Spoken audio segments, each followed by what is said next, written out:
I would say confidently 90% accuracy. I can That's get impressive. Christian, how big is my You don't want to put that on the internet right now. Say it. Well, how big? Go. Maybe it's average. That's okay. Being average is okay. It'll. My computer's 15 years old. What? Oh, It's your job. No, it's not.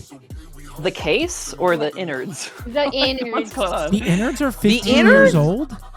I built it when I was a junior in college. What? That's not 15 years ago. Yeah, it is. No, it is not. Yes, it is. 15 years ago. No, you were 32 years old. And I was 19 or 20 because I graduated when I was 21. Okay, Wait, so how are you adding 15 to 20 and getting 32? You're legitimately so bright. I'm rounding up. I'm rounding up. Just like how I'm 35. Okay. You're the first person I And know when to I- age max like that. You're doubling down. I've been age maxing since I was 22. That's why in you this got into city. knitting. You were pre-hag maxing. Thank you. Exactly. You understand me. I'm so sorry about the technical difficulties. And if I ever don't reply to any of you, it's because I didn't hear anything you fucking said. That's okay. It's going to be a lot of clarifying anyway, being like, hey, by the way, you know.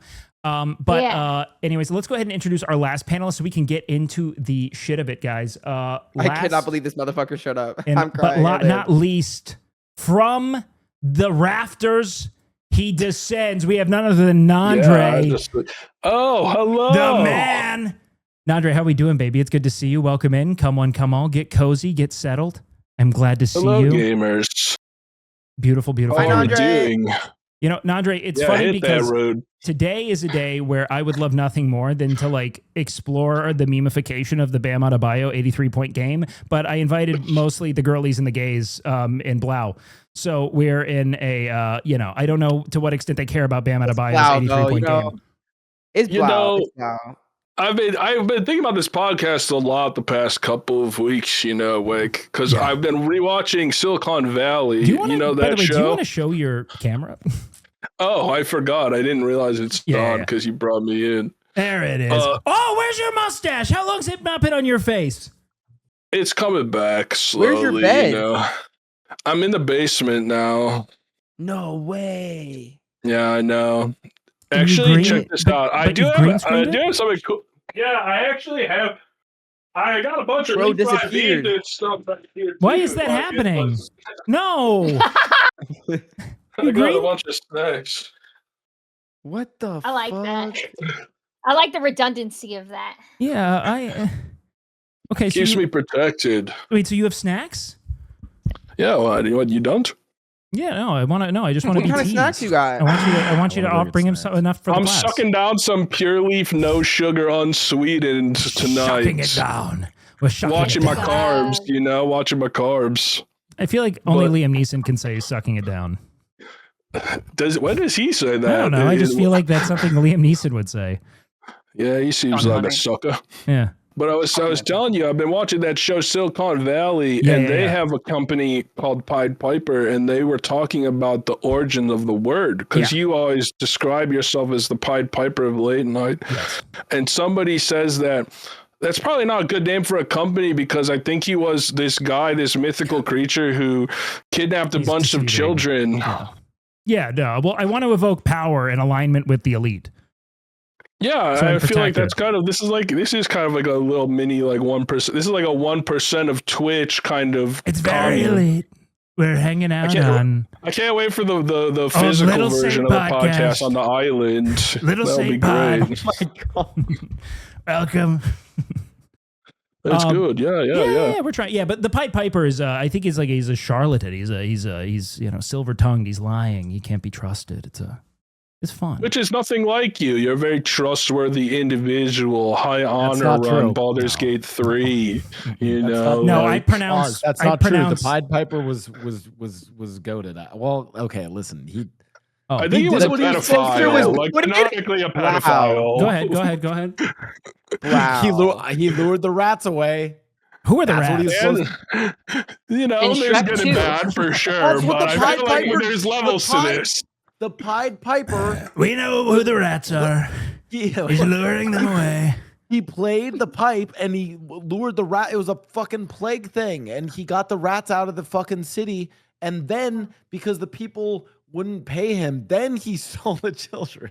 Yeah. But first he got rid of the rats. That's step 2. You're like, I did you a fucking thing. Yeah. If you're not going to pay We're me in kids directly.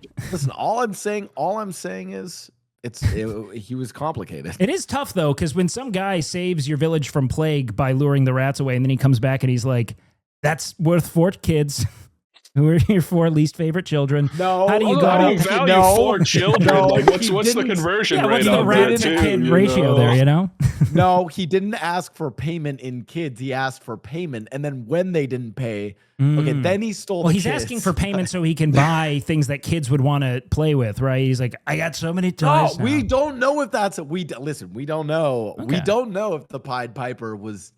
He might have just been stealing the kids. While we're running out of defense power. for someone who stole the kids, shall we get into incest, Blau? Yeah. Sure. Oh, sweet. Oh, this is a trauma dump podcast. Well, okay. I mean, if you, That's not- I will. I'll just. None of your guests are going to be able to give an answer to the question anyway, so it's fine. All of these people Wow, are going to can be we able to start give by it. drawing your family tree really quick? All right. You have 2 gay brothers. They're separated at birth. Yeah. They grow up later on in life. They decide they want to have sex with each other. You have to explain to can't, me that's why gay. that's not. That's gay. This is Trump's America. They're not allowed to do that. You have to explain to me why that's wrong, and you can't just say because it's icky. Go. Bro, you're just describing the Uva Java meme. The guy, Well, I've you know, the also guy. been rewatching Game of Thrones, and it didn't really work out for them in the end either. Yeah, but that's But nothing Spoilers. worked out. Apparently, that Mm. finale was nothing worked out for nobody. And you could say it's because they were incestuous. Yeah. I mean, actually, go on. How are they conserving Oh my god! power? Here How are comes they this centralizing motherfucker it? again. well, No, they were incestuous, but they have a complicated past. well, theoretically, the idea of being the blood of the dragon is literal blood of the dragon, and then their ties to being able to control dragons was actually literally tied to their bloodline. So by Yeah, it's like keeping it more pure, they- midichlorians. Yeah. Are the Jedi's incestuous? You'd think, because like they were I like, think so. you got it. I love how they were like, you have this like remarkably kind of like shapeless and ephemeral force that it seems like everyone can occupy and represent, and then they're like, no, it's like a gene thing. Like you just got to be like good. You just Listen, gotta have by the that. way, my incest take, I wasn't even talking about incest at the time. I was talking about something else, and I was using that as an Yeah. example of something from the class, and then Oh. people Okay, yeah. flipped it out of context. I mean, how out of context is your like? I mean, you did say it still. Well, no, because it was it was a university course. Can I ask you On my- an earnest question? Because I'm fascinated with like what actually like generates hate on the internet. Did people really like? Did you have people who were like, "You sick fuck"? Like, did you ever get like a really earnest message from someone who was like, "This is why no one." A long lost sibling, perhaps. Oh, actually, wait, I have 2 funny stories from. And you never fucked me. So there is this girl who I'm friends with, and we look really similar. And before this, we always joked, and like we used to like just troll people, and I'd say, "Oh, that's my sister," and she'd be like, "Oh my god, brother!" So whenever we saw each other at parties, she'd be like, "Oh my god!" Like, and there's like she's like in LA. She's like not a creator, but she's like creator adjacent. She's like in esports, right? So whenever we saw each other at parties, we'd be like, "Oh my god!" Like, "Hey, sister," and she'd be like, "Oh my god, hey, brother." And we've literally taken photos together and be like, "Brother and sister." I know Like, what shit And like then that. you were like, "By the way, I think brothers and sisters can kiss." No, but then there's like it was crazy though, because like when I got the fucking like Dick Serta article, people were like, he literally has a sister and clearly is into her, and I was like, wait, that's not my sister. Like I actually don't. We're not even related. That was number one. Number two, yeah, I mean, like I think there's still like random people that are like, oh my god, you support inside, but like the thing with all controversy. Okay, I think if I actually did something bad, I would apologize, but because that was just me getting clipped out of context. The next stream, my child, I think the next stream we played Sweet Home Alabama, and then I literally did a Targaryen tier list. Oh, The next stream, I just didn't. yeah. So we parlayed that into incest content and then really cemented it. I don't think Yeah. you're the incest guy though. I think you're the hockey guy. Yeah, I've rebranded. I'm a hockey guy now. It's great. You have to find a pivot. Now, granted, in being the hockey guy, I also think that you are the like sort of like I think that you're I think that you're a definitively homoerotic destination on Twitch as well. You know, Yeah, Twitch himbos used to post but I you think like, that's the hockey. like clockwork. They Mhm. loved you, yeah. Yeah. They retired yeah, though. Rest in peace. 07, Rest in yeah. peace. Yeah, rest in peace. Rest in peace. One of What the last happened? posts that guy made was of me like doing Brazilian jiu-jitsu with this guy named Andrew. Wait, Twitch There himbos was a isn't prolific isn't around? homoerotic Twitch clip poster. Yeah. Yes. Yeah, wait, yes. is he not Twitch around? himbos. That has I don't know mysteriously about gone away this. since Christian started streaming. Wait a minute. Uh-oh. Taking I'm- some time away to I'm not Dot, Sherlock dot, dot. Holmes, but you know, Wait, that's a good point. No. interesting. I'm just Nandre, saying. chill. Nandre, chill. Nandre, chill. Mustache off, gloves off, bitch. Yeah. I'm here. The fangs I'm are here to out. stir it up. Bro. Chill. No, Okay. Twitch himbos and I, we were tight though. Rest in peace. Yeah, he was One great. out for We a real loved one. him. So I got a question. We were talking earlier about how homoerotic American sports culture is, especially, you know, for men in particular, but I think it probably extends to women's sports to some extent as well. How were you bullied at all, Christian, for being a For very being gay. Crazy open. yeah, Were you bullied for being yeah. a gay? And I'm Bullied? curious how many of those people, if you were athletes, because I found this to be a remarkable intersection of like Oh. homophobia and homoeroticism, Mhm. and I want to dig into it a bit. Pretty much everyone who bullied me in middle school was an athlete. Or they were upset that I was intellectually superior to them. Yeah, Because I was in like a gifted program, you know, and I always outscored the straight guys because they were just, you know, low key dumb as rocks. Straight. Mm. Yeah, They're like, straight. how can Like, he do that when They thinking of can't penis? compete. They can't compete with the internal homosexual desire Mm. to be your teacher's favorite. Like Mhm, that mhm, is like it's actually written about the reality that like a lot of homosexual men will seek academic validation as a means of like finding external validation as a whole. Yeah, Um interesting. so Socratic. yeah, it's genetic. Socratic. Well, that Oh, checks yes. out, right?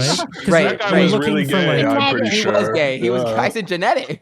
You're looking for yeah, he was really gay. essentially what, like an alternative sort of like archetype to inhabit if like traditional masculinity and vibrato don't fit you. You know, it's like, where do I, I don't know if it's develop like necessarily power or archetype as value? much as I think society rewards masculinity, and so I think for a lot of like definitely more like feminine leading gay men, like Mhm. a way that they would seek just validation as a whole was Well, through like Intellectual conquest is masculine in yeah. its own, you know, at least how Yeah, we probably yeah. identify it. But yeah, so I was bullied by the athletes, and then the people who were upset that I got 100 and they got a fucking 80. You know, Get fucked. Yeah. Get that's fucked. CTE. It's brewing. You dunk on those Legit. 14-year-old fucks. Yeah, it's really yeah, funny though. they're like, what'd Because you say? it is funny though, because I think it points to like the power of like what we sequester away and like refuse to speak on, and how it like still will like find cracks in the ground to sprout from, you know? Because Yeah. the people I know who were like most vehemently homophobic were all like really into checking out cocks in the locker room. It was like a very big deal, you know? Mm. Especially I when you definitely were got younger. cock checked. Yeah.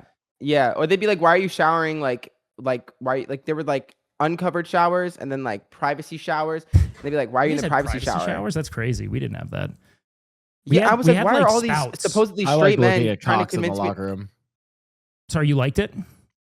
Yeah, I like looking at cocks in the locker room. What did it like afford you? Like what build that one out a little bit. Spartan Brotherhood. Yeah. Same thing. Yeah. I don't need to elaborate. Well, I think okay. I think I like what they look. It's like they're nice, dude. So- They're so like The do you have penis to- is such an ugly appendage, though. No, it it's looks not. like a Yeah, there's a nothing penis? gayer than saying a What? penis Oh, is it pretty. it's It depends. angry No, and it's like like- multicolored and veiny. It's I like mean- if I'm near the bottom. Yeah. Come on, penises. It's Even like at a their most bald. apex, It's that like the puppetry head of a the bald angry penis, man. They're still ugly. Yeah.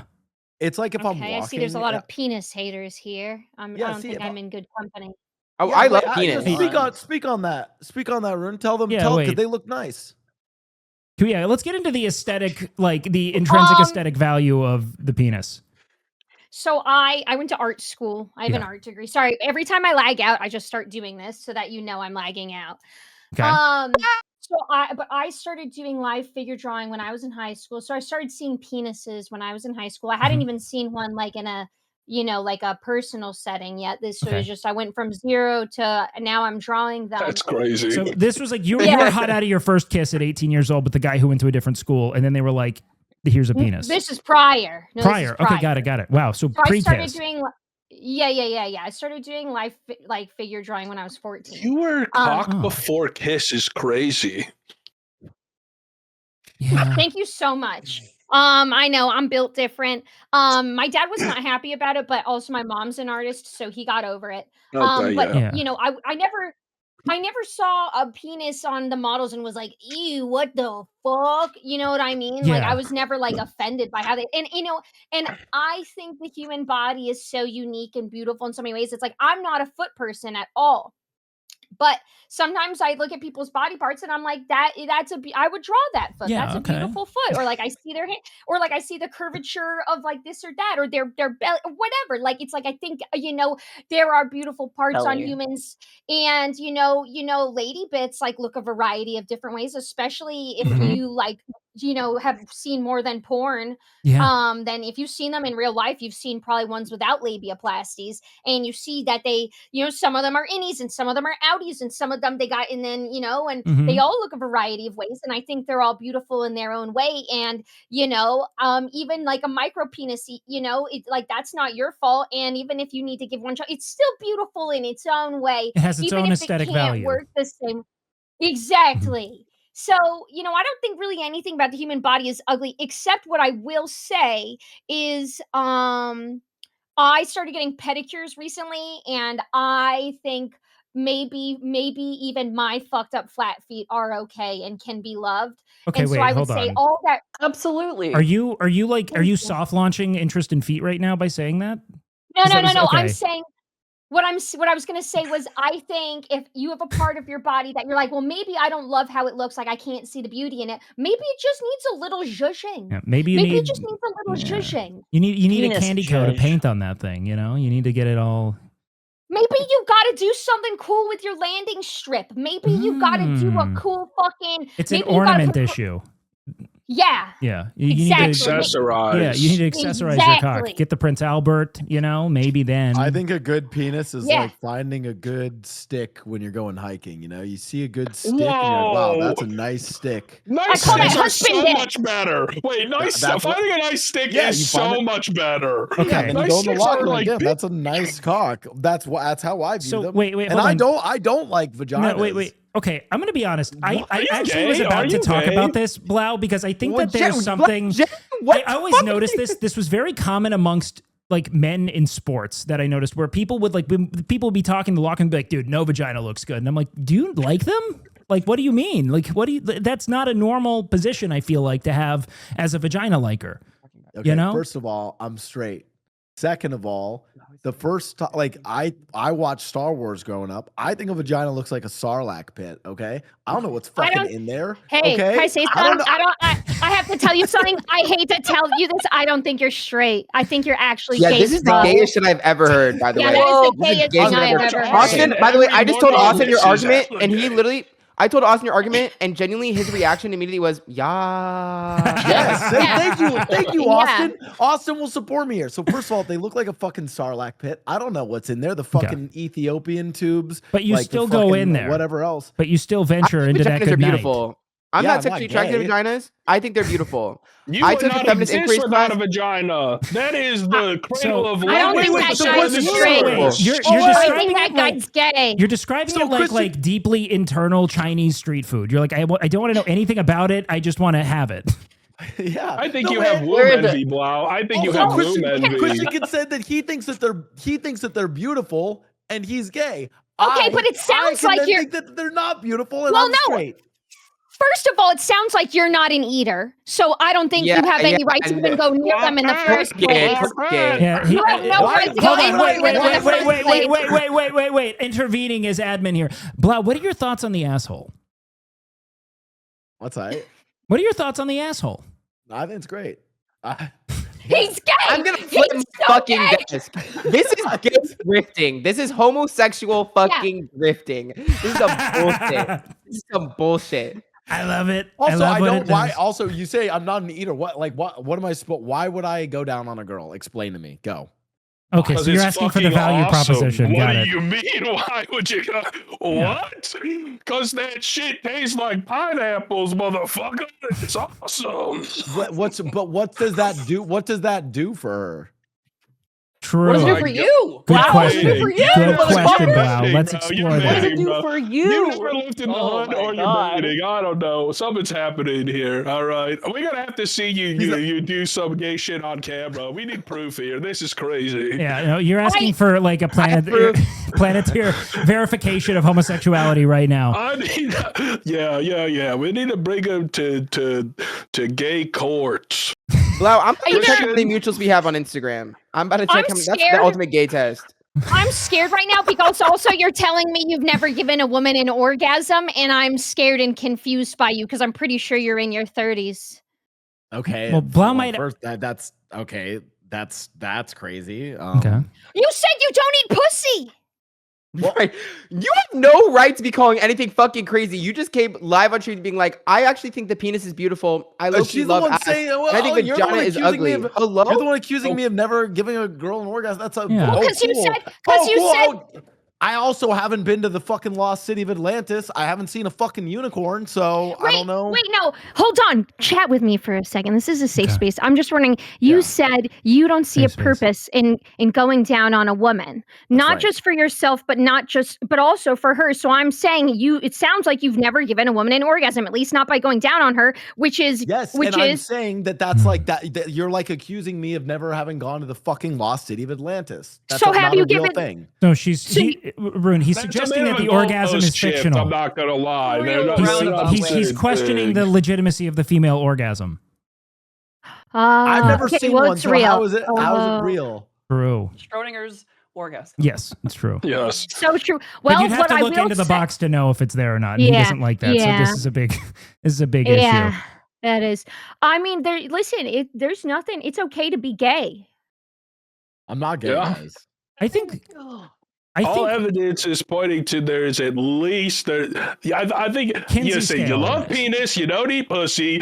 You're Can I- you're kind of neutral on the asshole thing, which I'll give you that. No, I like asshole. I know. Well, All right, well Can then, I- like, Okay, I actually, mean, I wa- like, come on, man. Well, Like, what well, are we talking here? Can I ask? You're either gay or not. It's not a Do problem. you, when you're like looking for like pornographic material, are you searching by your favorite penis and being like, I wonder what my favorite penis has done recently?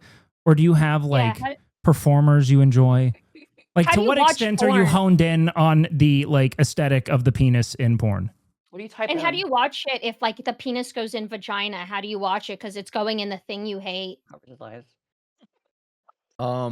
He these like are all he- great. he wait- These are great so questions. he watches porn, right? And like if Yeah. it's not inserted, he's totally down. But the second it starts to like encroach, eyes Mm. covered, audio only. Well, like hentai, where the pixelation, it sounds kind of perfect for you because then you don't have to see penetration happen. But then like- he'd I lose actually the I penis. like hentai. I Yeah. like hentai. So you're okay But- with the obfuscation Also, of the your penis? following's a little sus. Not Is it following? what?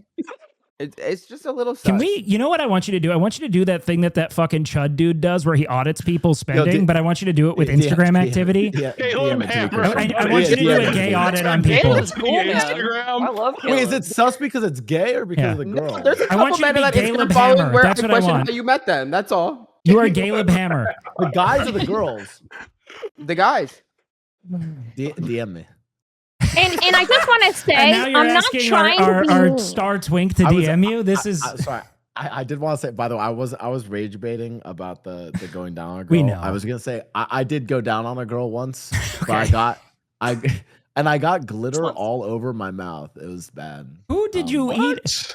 Are you sure that Who's like putting that sounds glitter like in the you? hoo-ha? That sounds much more drag than it does anything else. Well, That's this a is- lot of That's glitter. also that's kind of gay because I there's been a couple of sexual situations where I've left and a man is like, why do I have glitter? You on got glitter myself? You know what I bombs. mean? Yeah, actually, it is Yeah. related. It is related to a gay thing. It was Pride in San Francisco, the year that same-sex marriage was legalized, and my gay besties, Which was 2016. Don't fucking period. at me. And what was the landmark What was the Supreme Court case? Brown versus Board. I don't know. Anyways, so I had got we off know a you're thinking flight about from Brown, bud. Korea. Voting segregation. Yeah. Brown I versus hadn't- Hole. Brown versus Star. I don't think I had slept for like 28 hours, and they dragged me out into the Castro.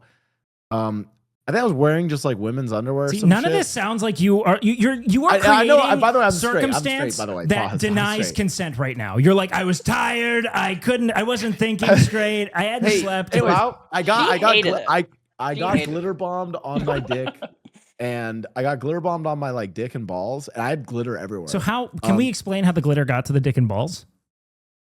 Yeah, someone had like tubs of glitter and they like rubbed it on and he grabbed my dick and balls. And Can I make very clear real quick, while we are investigating your sexuality, when in Rome, that it's with the express intent to encourage you to be who it is you are. And we love Yeah. it. I'm just saying when I'm saying when in Rome, like I'm at Pride, like I'm not gonna. Hey, I actually think that's very base. Make a fuss. I think that's very base. Hey, Rome was very gay. Yeah. And anyways, among many gays. I'm yapping too much. So I just got finished story. Anyways, I hooked up with a girl and I accidentally glitter bombed her vagina. Oh. And I ate her out at some point. She must have at that moment been like, I think he's gay. Yeah, no, I mean, that was a pretty gay. You're dick. like, imagine I don't want to have sex with a guy and he looked like, yeah. Anyways, and then I got glitter cover that all over my up. mouth. No. By the way, there's glitter all over my penis. I know I just came from Pride. It's coated. No, we shouldn't even see it. We didn't. Shouldn't. It was. It's complicated. And you know what? Anyways, he didn't look directly at the hole. No, otherwise, it looks back at you. Yeah. Well, no, the glitter kind of served as like we were drunk. The lights. It was the heat of the moment. All I know is I woke up and there's glitter. I was everywhere, blindfolded. I don't know where I was. I'm straight. Can we move on? And Christian, DM me what you found. Knocked out by the Panani juice is crazy. That must have been some high class for JJ. Oh boy. Anybody's got glitter on them. That's like. Wait. Go on. Can we expand on that, Jades?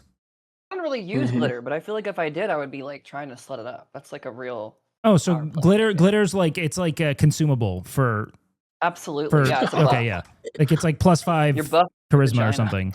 Yo, but okay, yeah. It's vaginal consume. +5 something. I think there's like a really like deep internet conspiracy about glitter as like it's like shavings from military shells or something. It's like Pizzagate but glitter. But to like don't suppress our androgen system to make us all submissive or something. Glitter's making the frogs gay or something. I don't remember. Yeah, I think that they're convinced that everything's making. I think that that's like deeper cope for gay impulse is that they're like it's because of the food. No, that was I real. think that I think food is making me gay. MSG. Well, that was the MSG conspiracy theory. Yeah, they were like, this Chinese food is making me gay. The MSG conspiracy is racist. And it sucks because my favorite place to go pick up dinner for me and my girlfriend is this place that has a giant sign that says, "We don't use MSG. We don't use it in anything." Hold on. No. I think that means it's better, by the way, because that tells me that it's an old enough spot to where that was important, which means that they probably always had MSG anyway and didn't care. Yeah. They get Oh, you know what? I didn't even think about that.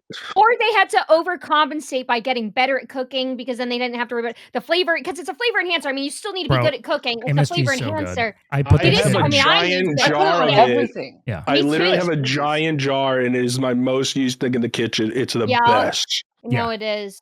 No, it's like what glitter is to the vagina is what MSG is to food. It's the same thing. Which I bring up the MSG thing, Bob, because I do think that it might help if you just sprinkle a little MSG on that. You know, on that thing. Yeah, that'll help you eat. Make it tasty.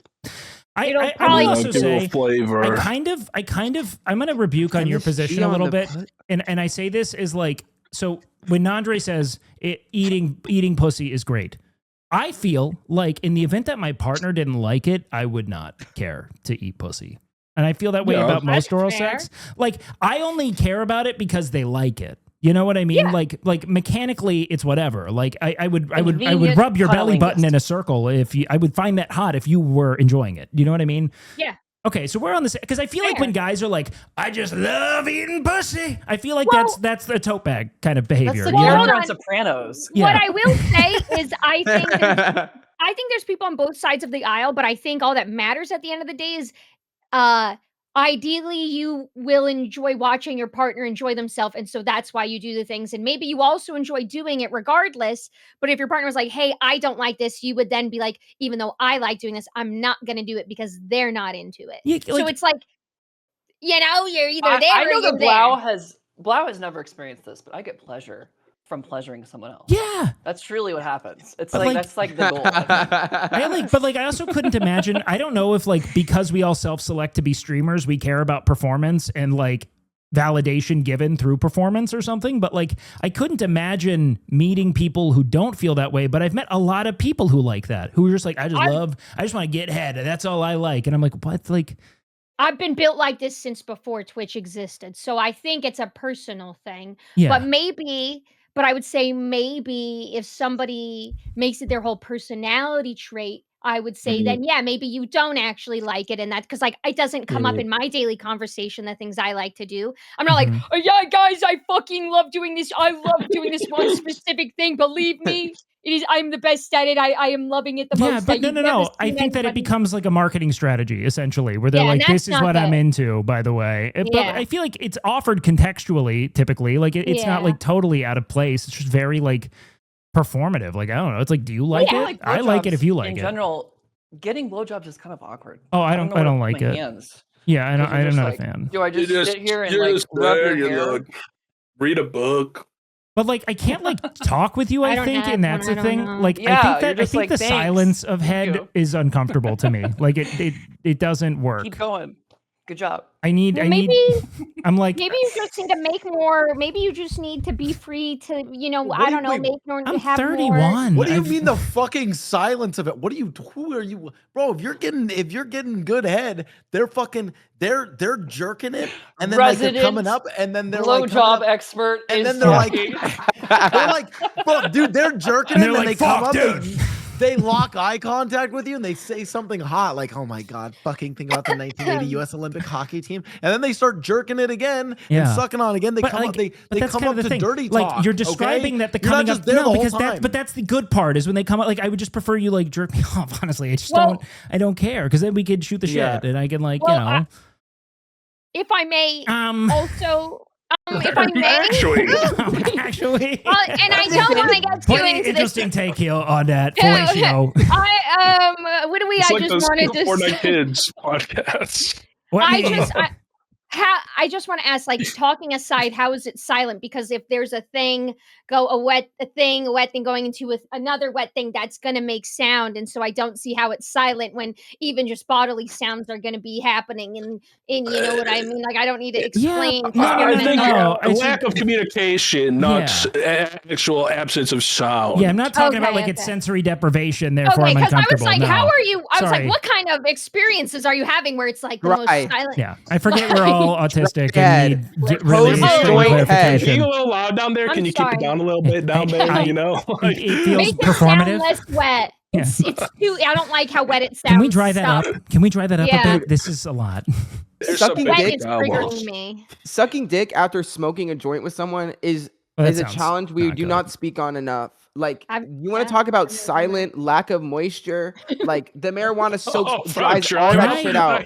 Can I thought you were offer? saying you can't aim. I would like to offer like- an oral sex hack for that, for being high Okay. and giving any head, Right. be it fellatio or cunnilingus. Choking a little. What? Choking a little. Okay, well that's way higher effort than I was going to offer here. Oh, okay. Mine's more of like a But a little I'm life gonna be pro tip. real. My gag reflex, it's not all that.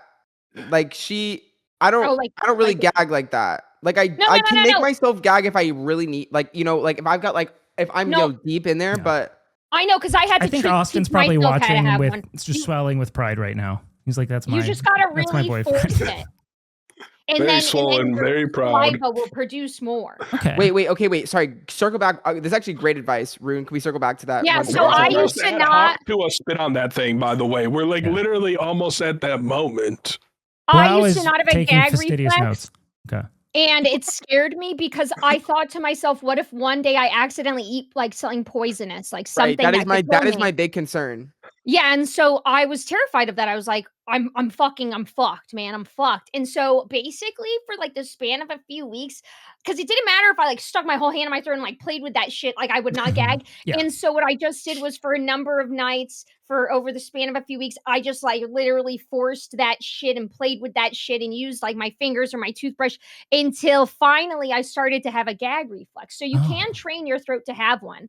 Okay. And I feel really grateful that I was able to learn how to have one, because now if I eat poison, I'm not gonna fucking die. Yeah, I can't It's make true. myself throw up, but it's not because I can't gag. It just doesn't like let go. Oh, I'm sorry.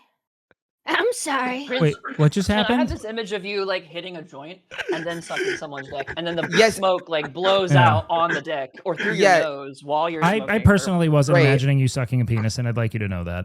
As a I was fully considering you, Rune, as like a poison master in the Middle Ages testing before the king. That's what I was thinking about when I was teaching myself this, because I was like, I would not survive the Middle Ages for a multitude of reasons. One, I'm a woman, so I would have been a political pawn. Number True. two, I have health issues, and I'm 3, I can't see for shit. But You watched 4, Joffrey die, and we're like, I need to make sure this doesn't happen to me. yeah, A I gruesome was death. like, I don't want to get poisoned. Yeah, So- true. You know who would have survived? The Pied Piper of late He night. would've, And yeah. he probably would have survived with a bunch of rancid children behind him. An Yeah. army That's what my of the bubonic So plague. true. Angry little. And They- what was he doing with these rats and children?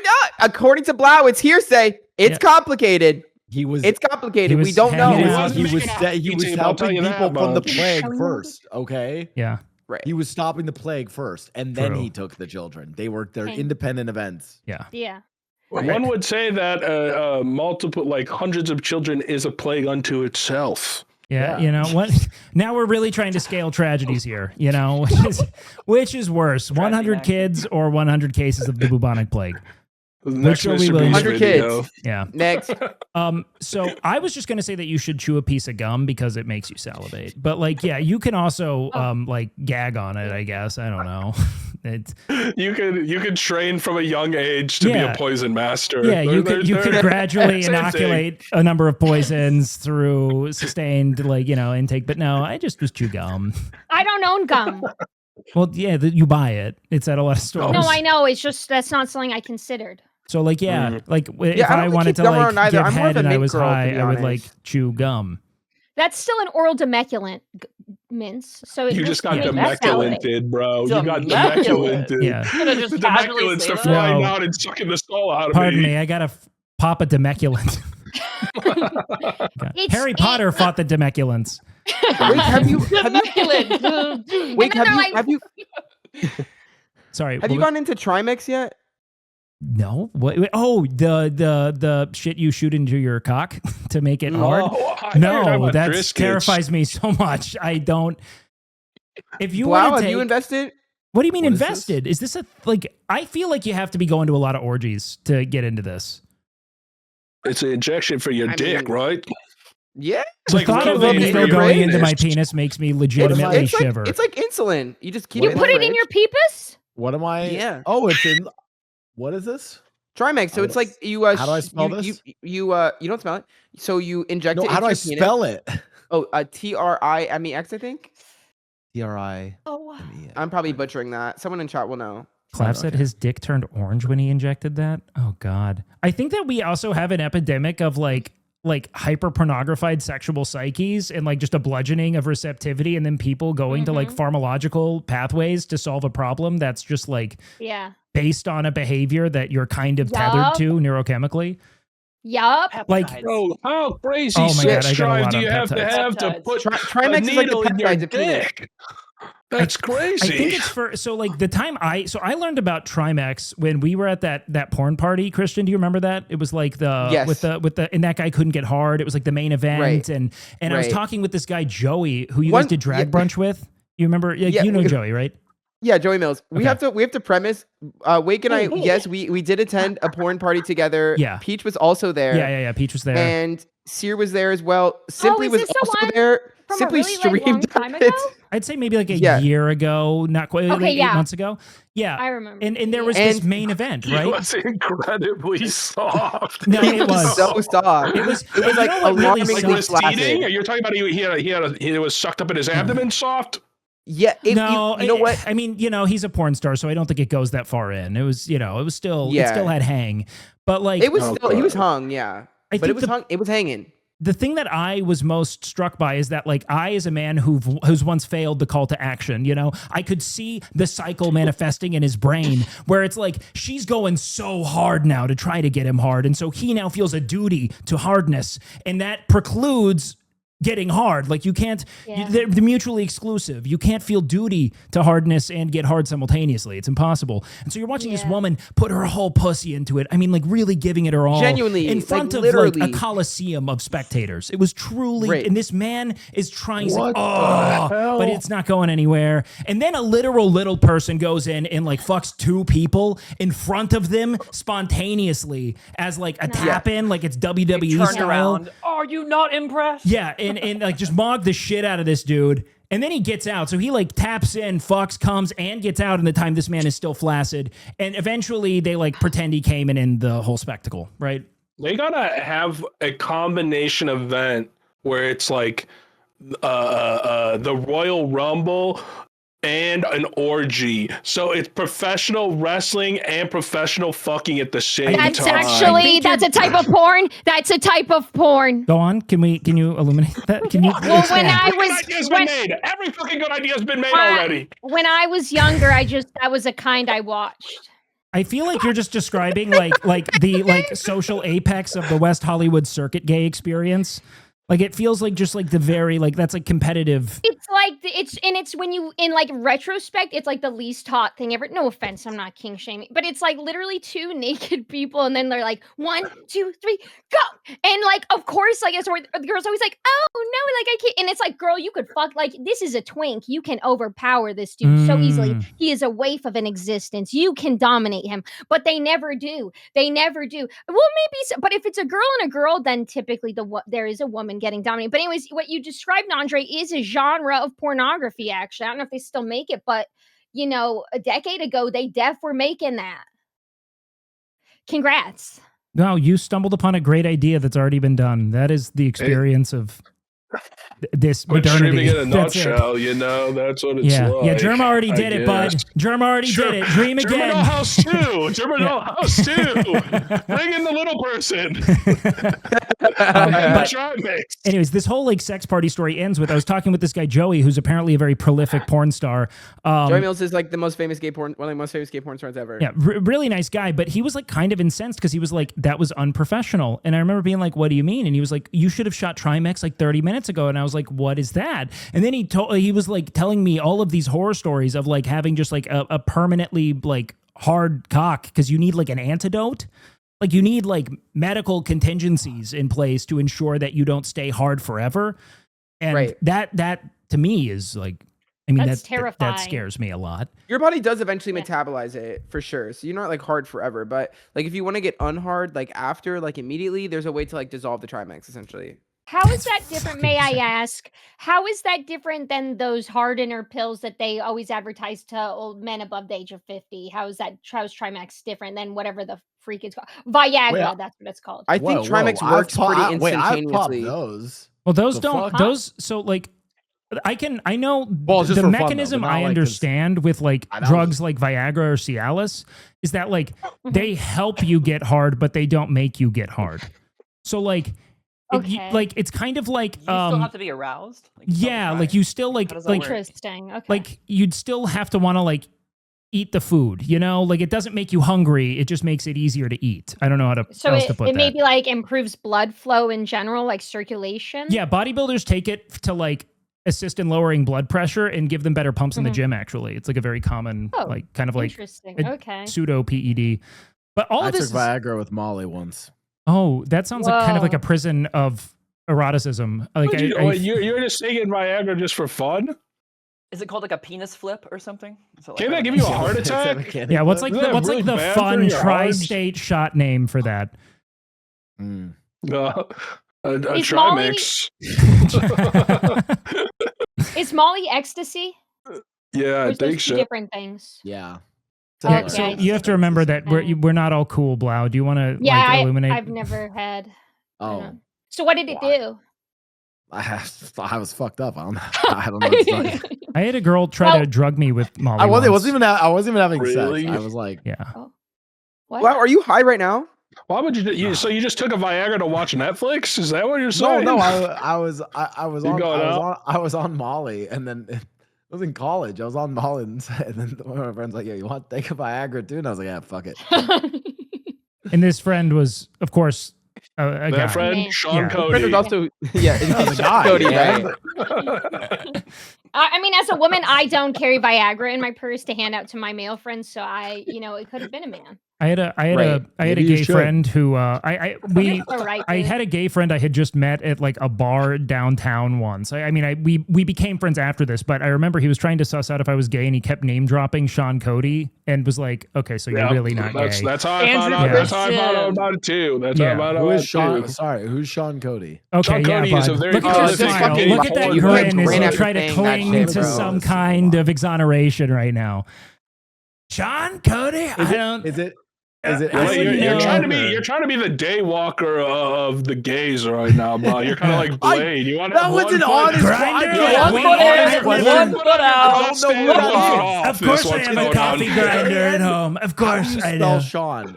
The guy who learned about his vagina take is now upset that we don't take him fucking seriously. It's crazy how men work. I can't. I don't know this person. It's a gay porn It's like site. gay porn brazzers, I think. Okay. Yeah. Thank you. So I thought it was an only know actor. it because back in the day, somebody's username on Xbox Live was Sean Cody, and somebody was like, "Why is that?"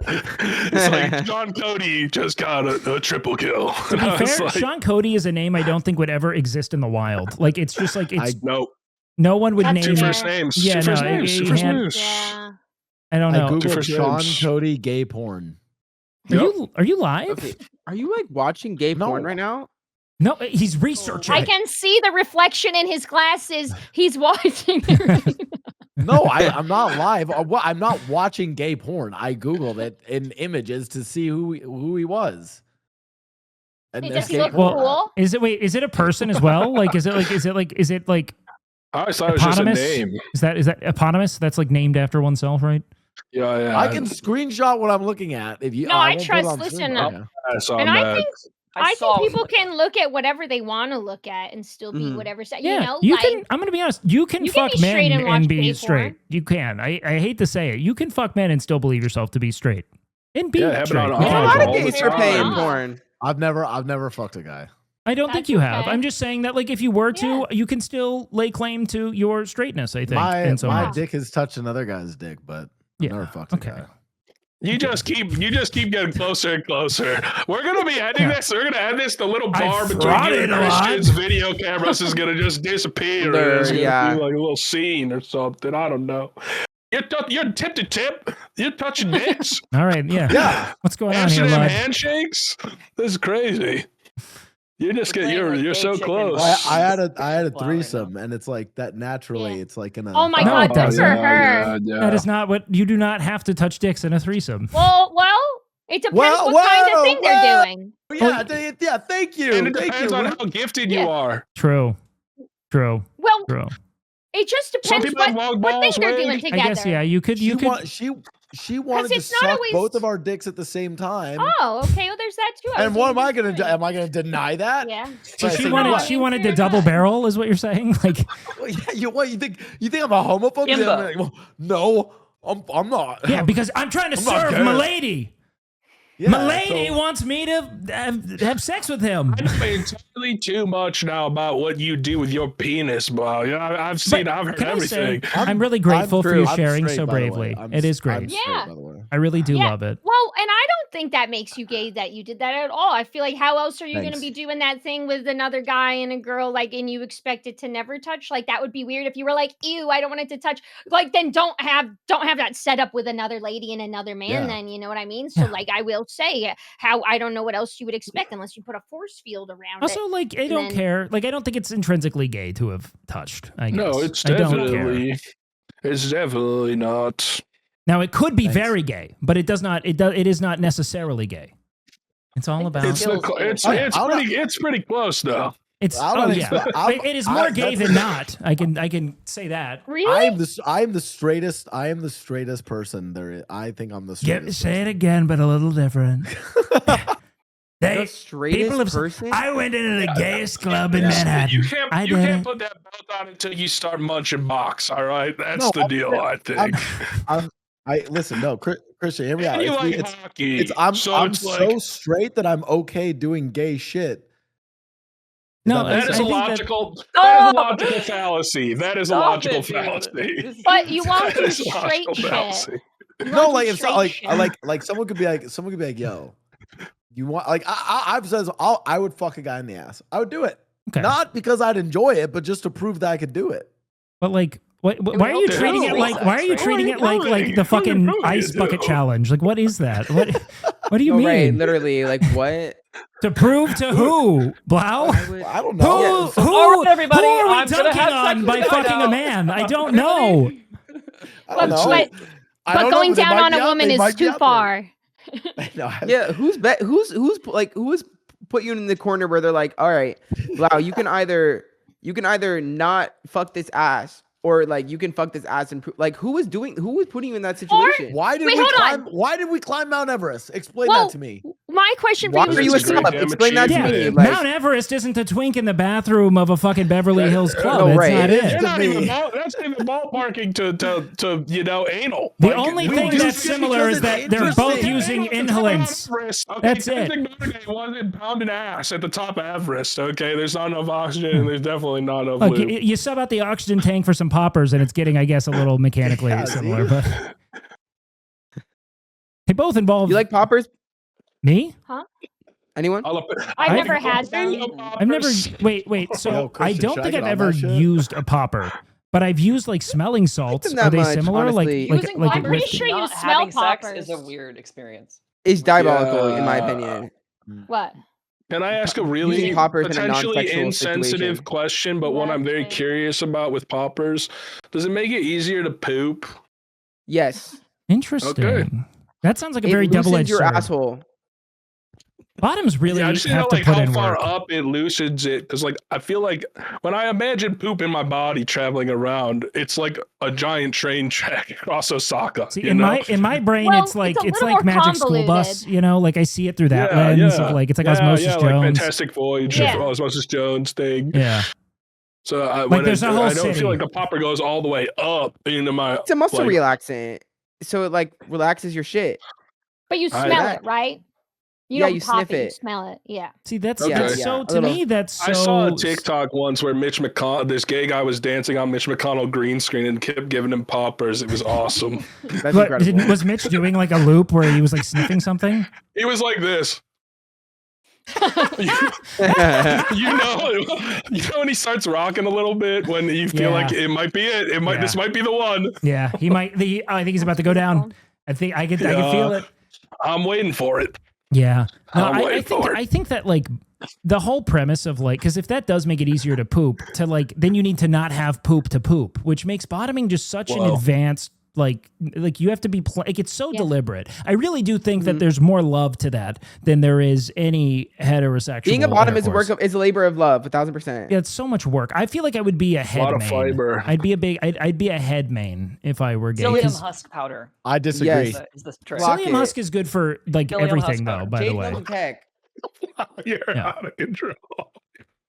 I disagree. I think women are hard. I love vaginas. I'll debate Christian on this. Well, my only take is that women. Good call. Let's go. Women are harder than you. Gong, go. Harder? I took many of feminist literature courses in college. Blau. I'm ready to joust. All right. So hear me out. Blau loves to joust, so this is good. Yeah, he loves the sword fight, huh? But like, I feel like it's like touching cops, right? Right. Get up! So if you're a bottom, like there's like a lot of prep work, but end of the day, it's you and your boys, and you're just fucking each other in the ass. Like that's kind of sick, right? No, it is With not girls, a hockey locker room. They love the person they're with. It's See, not and your this boy. is exactly why I don't fuck with what Heated Rivalry has done for the perception of gay sex. Because it is not just as willy-nilly as, oh, I'm with my guy friend, he's ass up, I'm gonna insert it. Like that's just not how gay You're sex telling goes. me that on like a 23-year-old hockey player diet that they're just diving in? That dude's eating No, nothing that's but what I'm fucking McDoubles. saying. No, And genuinely, that I doesn't- know none of them are shot. taking fucking pure for men. You know what I'm It saying? doesn't- Like, it goes with both genders. I mean, if you're Yes. wanting to The venture asshole into is the that asshole, region mind you, in the yes. best way possible, then both, regardless of gender, ideally you have some notice. Yeah. I think Media representations of intercourse are always incorrect because nobody's warming up. no. Yeah. right. It doesn't And you happen. can actually seriously injure yourself. But if you don't warming up warm is hot. That's the only thing about like gay media that I'll never understand. I think that like, you know, the process of getting a man loose is sexy. Well, It's I actually hot. think you're tapping into something in that it gives you time where no actual, like, let's say like sexual reciprocity is really requested, but you get to digest the impending sex, you know? So like enthusiasm can build. it's called a slow burn. Yeah, it's kind of Right. why I'm actually like a little like Will Neff has this like really intense take where he condemns the process of like planned sex, but I kind of don't mind. Not to say that it should be a thing that you tap into every week and you should be able to do whatever, but I don't mind like looking forward to sex. You know what I mean? Like I think it's kind of I fun love to like planned sex. get in the headspace of it and like Yeah. really like. Wait, yeah, that's a dumb take from him. Planned sex is sick. Well, I think in Will's mind, Will is just such a frenetic, like of the moment person, and so I'm sure in his mind it's like, no, we Literally. must do it now. Yeah, he's It probably compels like, him, you know. Computer, take off. Computer, remove this woman's clothes. Yeah, I think in his and mind make he's her like, tits come on, 15 times larger. buddy, the Yeah. time is now. We got to do it. 50x is crazy. 50x is fill the room big. Yeah, I know. No, yeah. not if you're starting out That's small. exponential. That's exponential. No, 50x is 50 always No. going to fill the room. 50 Yes, No, 100%. Yeah. no, I disagree. 50x? Wait, let me do some math here, okay? What do you think? Average? How much do boobs weigh on average? I Just don't go know. for the Don't ask smooth me. boob. Yeah. Go for the Weigh volume of the on average breast. A C cup, perhaps we will say 2 to 3 pounds. Okay. There's no way this shit's 2 to 3 pounds, dude. So I think you need to consider. I can't put them We're on already scale. working at hundreds of pounds of tit We're here. at 1,500 pounds of Hey! titty. We're at over a ton of titty. That is a rhinoceros boob. Wait, no. There's no way. It's 100. No, 50 times would be like 150. Three Okay, guys, times. well, You let just me 50 live my 150. dream. Yeah. I did 500. I did 500. That's my bad. I got really excited wait, about the no, giant this boob is- idea. You're got just one a on the guy floor with a right character behind creator me. slider right now, just cranking it. I'm pulling it past the menu. Can I ask you It's something? like- How, when you guys do create a character, how like, and you do have genitalia, like, how are we like? Is everyone going for the? Is I anyone want a giving a massive modest cock. endowment? The Yeah. biggest. No, I don't- I on want Baldur's I Gate, want a big. I Yeah, had a no, you go Baldur's for the Gate. biggest penis, I right? agree with you, Jade. I played Baldur's Gate dick out the whole time. Yeah, but it was because it's funny. like finding a Naked good bard, stick yeah. when you go hiking. And So I will now say I gotta this. make the stick. But this In the ties back battles to of my dicks and question. vaginas, Yeah. dicks are much funnier than vaginas to look at unannounced. That's fair. Mm. Yeah. But Not that I'm out there slinging out unannounced dick, but when I was playing Baldur's Gate, you'd be in like a conversation. The NPC Yeah. would be rampaging about how somebody stole their sheep, and then it cut back to you and you're just standing there butt naked. well, because it's like that shit was constant- funny as it's hell. constantly doing like Think a about being on, like, pratfall. chat. It's mechanically, like physically, it's funny. It's Yeah. got physical comedy. It's like Cosmo Kramer. Think about being Yeah. on like But chat not roulette or racist. like Omegle, and instead of Yeah. a penis, it's just like full screen pussy. That'd See- be pretty crazy. Oh, Yeah, that's That would be. one time I That had. would be. There was one time when I like first started modeling and I was like looking through like messages I'd get. There was a Nepalese woman that sent me a close-up photo of her clitoris, and it was just an isolated shot of the clitoris. Was No she at way. the top of Mount Everest? Yeah, and Just the the clit. Yeah, it was like very, very, very like it was like a Whoa, macro that's shot. very like, it got really in. man-core. And I remember it thinking is. in that moment, I now understand like the shitty dick pic in a way that I never Yeah. could have otherwise. Where I was like, this could have been good, but you've made it bad. You know? Yeah, why the fuck would she do that? Yeah, That's weird. it also was unsolicited. Put a filter on it. You know? Do like easy glasses. Yeah, like there would have been other ways to present it, but it was just a very intensely sepia filter. Yeah. Put Rio de Janeiro on that, please. Yeah. How do I take good dick pics? How do I do that? Wait, resident dick lovers, do we have how do I like what's the Why don't you? What are your it's favorite like, dick how do you pics? teach swagger? You know what I mean? It's like, I don't know. Like, swagger's just like an innate thing. Like, you think Alyssa Liu was just like, she's just a god. Like, that's natural God-giving, like, swagger. Like, I just think that, like, honestly, taking a dick pic, like, I don't know if it's really a teachable thing. Christian, great stream idea for you. You gotta do a stream where your chatters, they send in selfies and you determine if they have a hung smile or not. I've been clocked in on hung smile TikTok. I've never heard that phrase. It's like someone's dick size from their smile. No way. That's basically what it is. Yeah. No way. I have an innate ability to determine a man's penis size. In fact, most of my friends in college would come up to me and like they'd show me a photo of a man they like swiped right on Tinder that matched with them, or like my friend would show me like a Grindr photo and he'd be like, "Is this person gonna have a big penis or not? Like, what are the vibes?" Wait. And honestly, I would say confidently 90% accuracy. I can get. Christian, how big is my dick? Insane batting. You don't want to put that on the internet right now. Christian, say it. Well, how big? Go. Maybe it's average. It's average. And that's okay. That's okay. Being average is okay. Yeah, I think what you just have to say is you can still eat pussy with an average dick. 100%. Well, I do think there is a science to penis size in some capacity. Like, there's just like certain builds that I think like lend themselves to like a larger penis. What skill tree of penis did you spec into? Cringe, Chen. Wait, sorry. Say that one more time. I said, what talent spec? So I'm assuming there's like the length tree and the girth tree, and then like the maybe like stamina tree. Like you're like vitality. It's more of a tank build. Wait, what qualities of the penis am I like looking to determine? Wait, what? Oh, there's a ranged build too, I guess, where you're just projectile. I want 90% ball. I'm all balls. I put everything in the balls. I'm a balls maxer. I want full scrotum spec. All right. Like that raccoon, just huge. Yeah, like a fucking upside down mosquito. It's fucking crazy. Yeah. I'm walking around. I look like I should be at Floyd Mayweather's like a training gym. I'm carrying a speed bag. All right. And they're taut. You know, what I will say, I don't have a penis, but what I will say is, but if you did have a penis, it would be massive. Really? What are the indicators? Huge dick energy. Can we break down the alchemy of that a little bit? Like what you're identifying?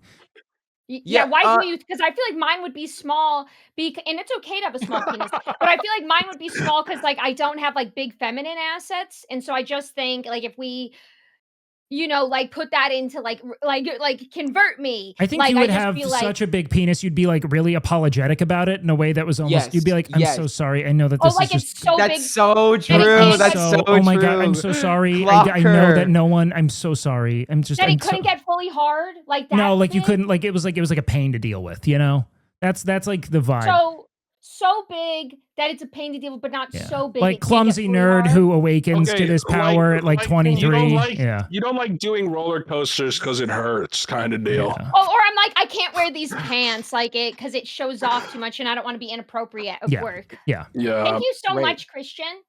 You're welcome. Yeah. See, and in another universe, I am him. Literally him. The Inverse Wake Wilder podcast on the other side of the universe. Yes. Are you saying that? Are you implying that Wake is slanging? I think what I'm implying is that there is an alternate version podcast of us right now, where everything is in reverse, where none of us eat pussy, and Blau can't stop talking about it. And Blau's really like running the floor in a way no one's happy with. He's just leaning off screen every once in a while, just what are you doing over there? It's like Chipotle catering. Just sounding like he's in corn. I think Christian, you would have big naturals, but they'd still be perky somehow, like they defy gravity. Yeah. Mm-hmm. Thank you so much. Because you are her. Thank you so much. Yeah. I would hope to keep the ass that I have. Oh my God, you'd be overpowered. I'd have no tits. Oh my God. I'd be titless. I'm positive of that. Yeah, you would. My phenotype's no Flat-chested boobs. wig makes sense. No boobs. Yeah. No I have a boobs. ponytail, flat chest for sure. Yeah, I think Yeah, that makes sense. I think I look like I'm a rower. You know, like I'm just like I'm built to perform. Athletic Aaron Brockovich. And that's okay. No, I think I would feel embodied. I don't think I don't know. Yeah. You know, maybe not having boobs would have Aerodynamic. like come with it like decades of pain and ridicule, and I You know, and it's arrive at funny you bring adulthood. that up. It's funny you bring that up because I was crying the other night, actually, because I was just thinking about how I think if I was born in a body that produced more feminine natural assets, I'd probably have way more confidence and feel less self-conscious because I feel like I'm a goblin woman, but not really a woman. I just feel like I'm a goblin, and then the universe was like, and give her a body to match. No fucking huge tits, no big ass. This is the flat meanest fucking internal teeth. monologue I've ever heard, by the way. No, This is I don't mean it in a insane. mean way. No, I don't mean it in a mean way. I'm just saying I look exactly like who I am. And I think I'd be a different person, obviously, if I had big boobs, because I would feel the power from them. And I maybe would become a bit manipulative because I'd be like, fucking, you know what I mean? Like, ooh, like I'd be doing some shit with it. But so, and I'm happy to be who I am, but I will say I'd probably feel less like a goblin if I had fat tits, and that's okay, and that's life, and I accept myself. But I just thought it was funny you brought up years of torment, because you would have years of torment. Yeah, no, it seems pretty bad. But I also think that you kind of get years of torment however you look as a woman, in that it's just all That's a bunch real. of I feel like it's just it's not even because you're a woman, it's because men. Let's be honest about it. The years of torment of criticism of your flesh bag is perpetuated by misogyny. But let's go a layer beyond that, where it's like it's not just like blind hatred or something that's endemic unto men. I think it's born of a masculine insecurity regarding their sexual deservedness. So if you control the way that people perceive themselves, you can leverage insecurity into opportunity. I think that I it's like kind small of tits. I'll just say it. Yeah, we know. He's so brave. You like small and I'm tits, gonna pretty say muscular, maybe, slight build, huge cock. I think presenting shorts. I feel nice like I know a lot of butthole. girls.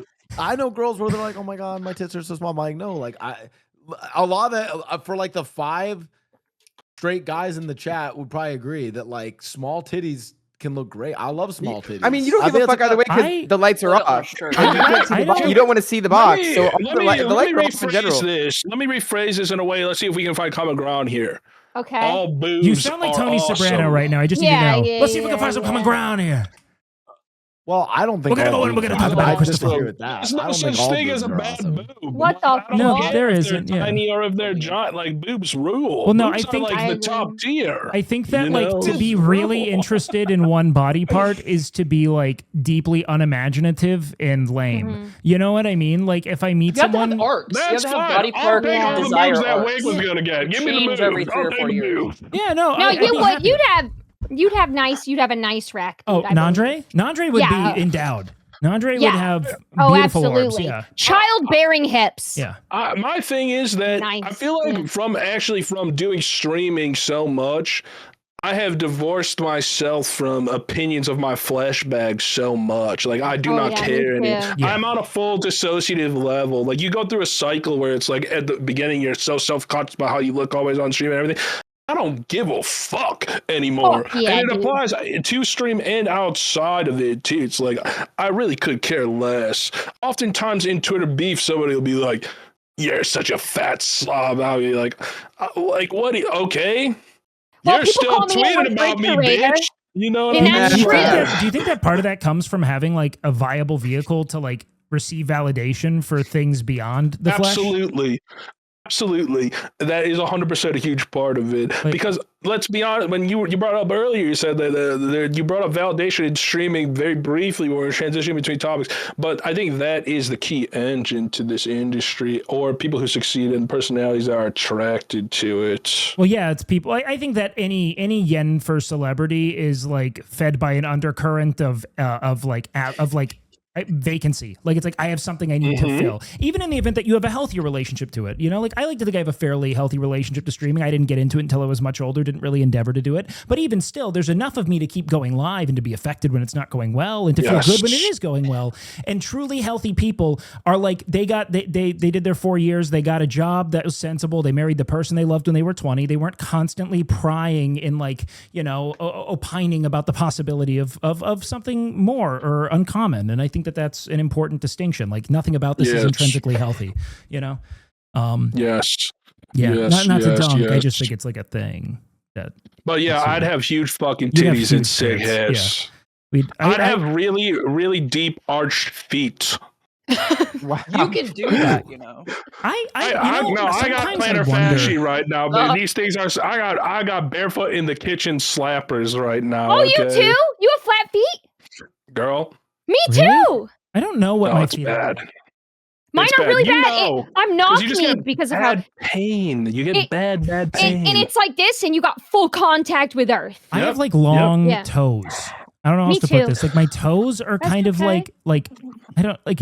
They're kind of. Bro's complaining about long appendages. Like length. Can we see them? Yeah, I mean, like, you know, I feel like I'd have a hard time getting it up. What if we all just show our feet right now? This is the foot. I feel like we're so fucked up, Rune. I have had multiple surgeries on my toes because my genetic disorder was my toenails were much larger than my feet. So when I was younger, I had multiple surgeries where they would go in, they would literally cut my toenails out at the root to try and get them to grow crazy. And now my toes look like the Bataan Death March. I mean, they are fucked. They look like LeBron James. My toes look like they yelled out a terrible slur outside of like, I don't know, an Eagles game and got their shit rocked. Like I'm not even joking right now. My feet look like they got ran over by a tractor. They're fucking. No, I mean, I don't want to show you. Watch you just put up the prettiest fucking piggies the internet's ever seen. That you've got like you're like someone who had a deviated septum and got a nose job. It's like instead you have these perfectly delicate feminine feet. I'm just talking them down so I can show you the pretty boys. Yeah. You're like, I hate them so much, and then we got to look at that enormous ball sack. I gotta leave them wondering. No, that's fair. That's fair. You know what I think? Listen, I get it. Go ahead. All I was gonna say was I wore socks for most of my 20s because I didn't want men to witness my feet. You know what? How crazy is that though? That foot fetishists completely sold the feet off. Like they ruined it for themselves with their gluttony. Yeah, should have been quiet about it. Exactly. Like there was nobody should have said anything at all. Like imagine being a foot fetishist in like 1991. It's like people were just they were just taking the dogs and no one thought twice about it.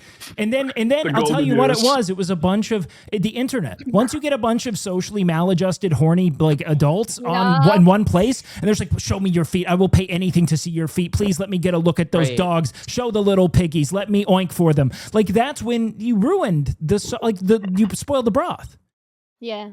It once was just and you know what? Now there's an immense amount of shame in relation to feet, right? Like if someone like might peak interest in feet in the way that, you know, Blau has peaked interest in like asshole, right? I feel like it's also pushing there's like a Kinsey scale for feet, you know? Like I 1,000%. So. But I really feel for the people who like low-key would not be mad at a foot job who now cower in shame. I'll be honest, foot jobs are about stupid.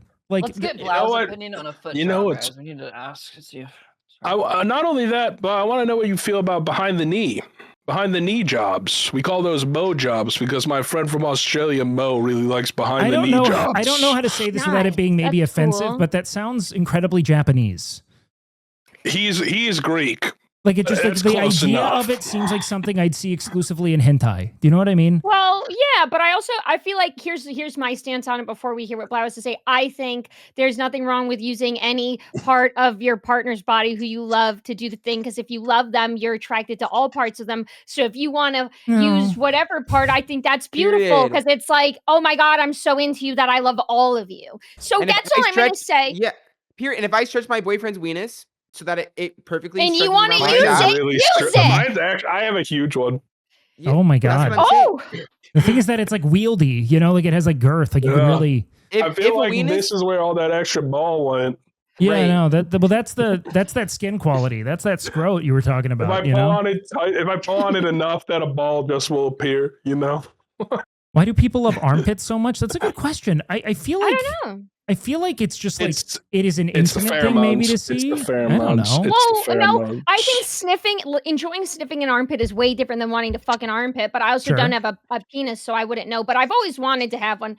But I feel like if I had one, I would want to use it on everything on my partner. I'm just saying. Well, this is what I'll say as a penis wielder. Okay, it's that like So I have like an aesthetic appreciation for like most things on a body. Like I'm not like I would never pursue someone because I like their feet. But if I like someone, I'll probably find their feet kind of hot, and I wouldn't mind if they were like putting it in front of my face. I'd fuck around with it a little bit because it's them. But that's such an interesting idea. I never considered that feet people might just be into something strictly because of feet and just abscond personality. Wrong. Yeah, but like my thing is that just because something might be like visually appealing or even like in a sentimental context something that you desire, it doesn't mean that it is like fit for fucking. You know, like feet do not feel good on your penis. It's not. It is. Everyone's wrong. All wrong. Okay, wait, Blau. I would love to hear. I'm just here. Let's hear it. What's the take? So I was at Pride. No, so of all the like non-sex organ fetishes, it's obviously like feet is like the predominant one. Yeah, it's pretty well studied, right? It's because the somatosensory cortex. Where your genitalia are on the somatosensory cortex is right next to toes and feet. So can I ask a question about the somatosensory cortex? Because I hear this a lot. How proximal is everything else? Separate enough, but one of the leading theories of why foot fetishes are so common is because like it's also why like if you have a foot fetish, you have a fucking foot fetish. It's also why other people like if you don't have a foot fetish, like I don't really understand why they have a foot fetish. It's like very like believing in God. You know, you either really are into it or you're like, what? How? Actually, no, because there's some people who are like kind of agnostic. You're not agnostic about feet. No, I'm agnostic about feet. No, I am. Like that's exactly how I feel. Yeah, I feel very agnostic about feet. Agnostic about like sometimes I feel compelled enough to believe that maybe feet are kind of nice. Yeah, listen, your somatosensory cortex doesn't have the crossover, okay? But the people who have it, they fucking love it. It's pretty well documented. But okay, and that's fair. Like I understand the concept of fetishes, that's not but to have a fetish and to have like an appreciation are very different, right? I think one is socialized, whereas the other is probably more like built on some kind of maybe like fundamental hardwiring or trauma or formative experience. Sure. Yeah, I just don't think it makes me a foot fetish person if I just appreciate every part of a human person being that I like. Not at all. That's fine. Yeah. Okay. So I don't, okay. Because I don't think I have one.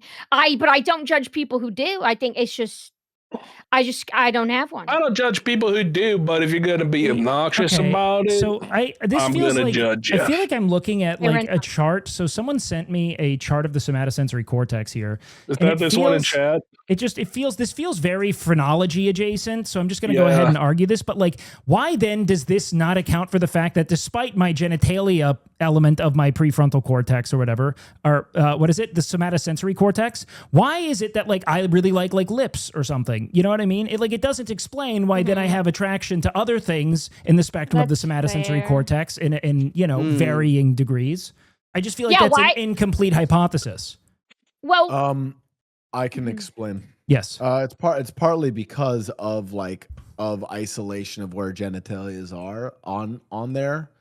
Because they're in like a specific area of the somatosensory cortex.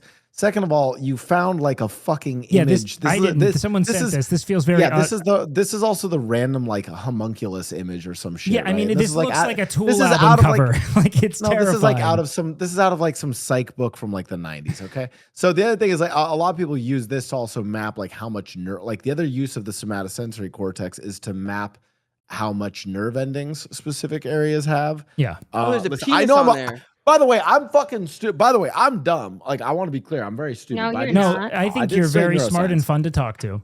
So I hate when people denigrate themselves for no reason.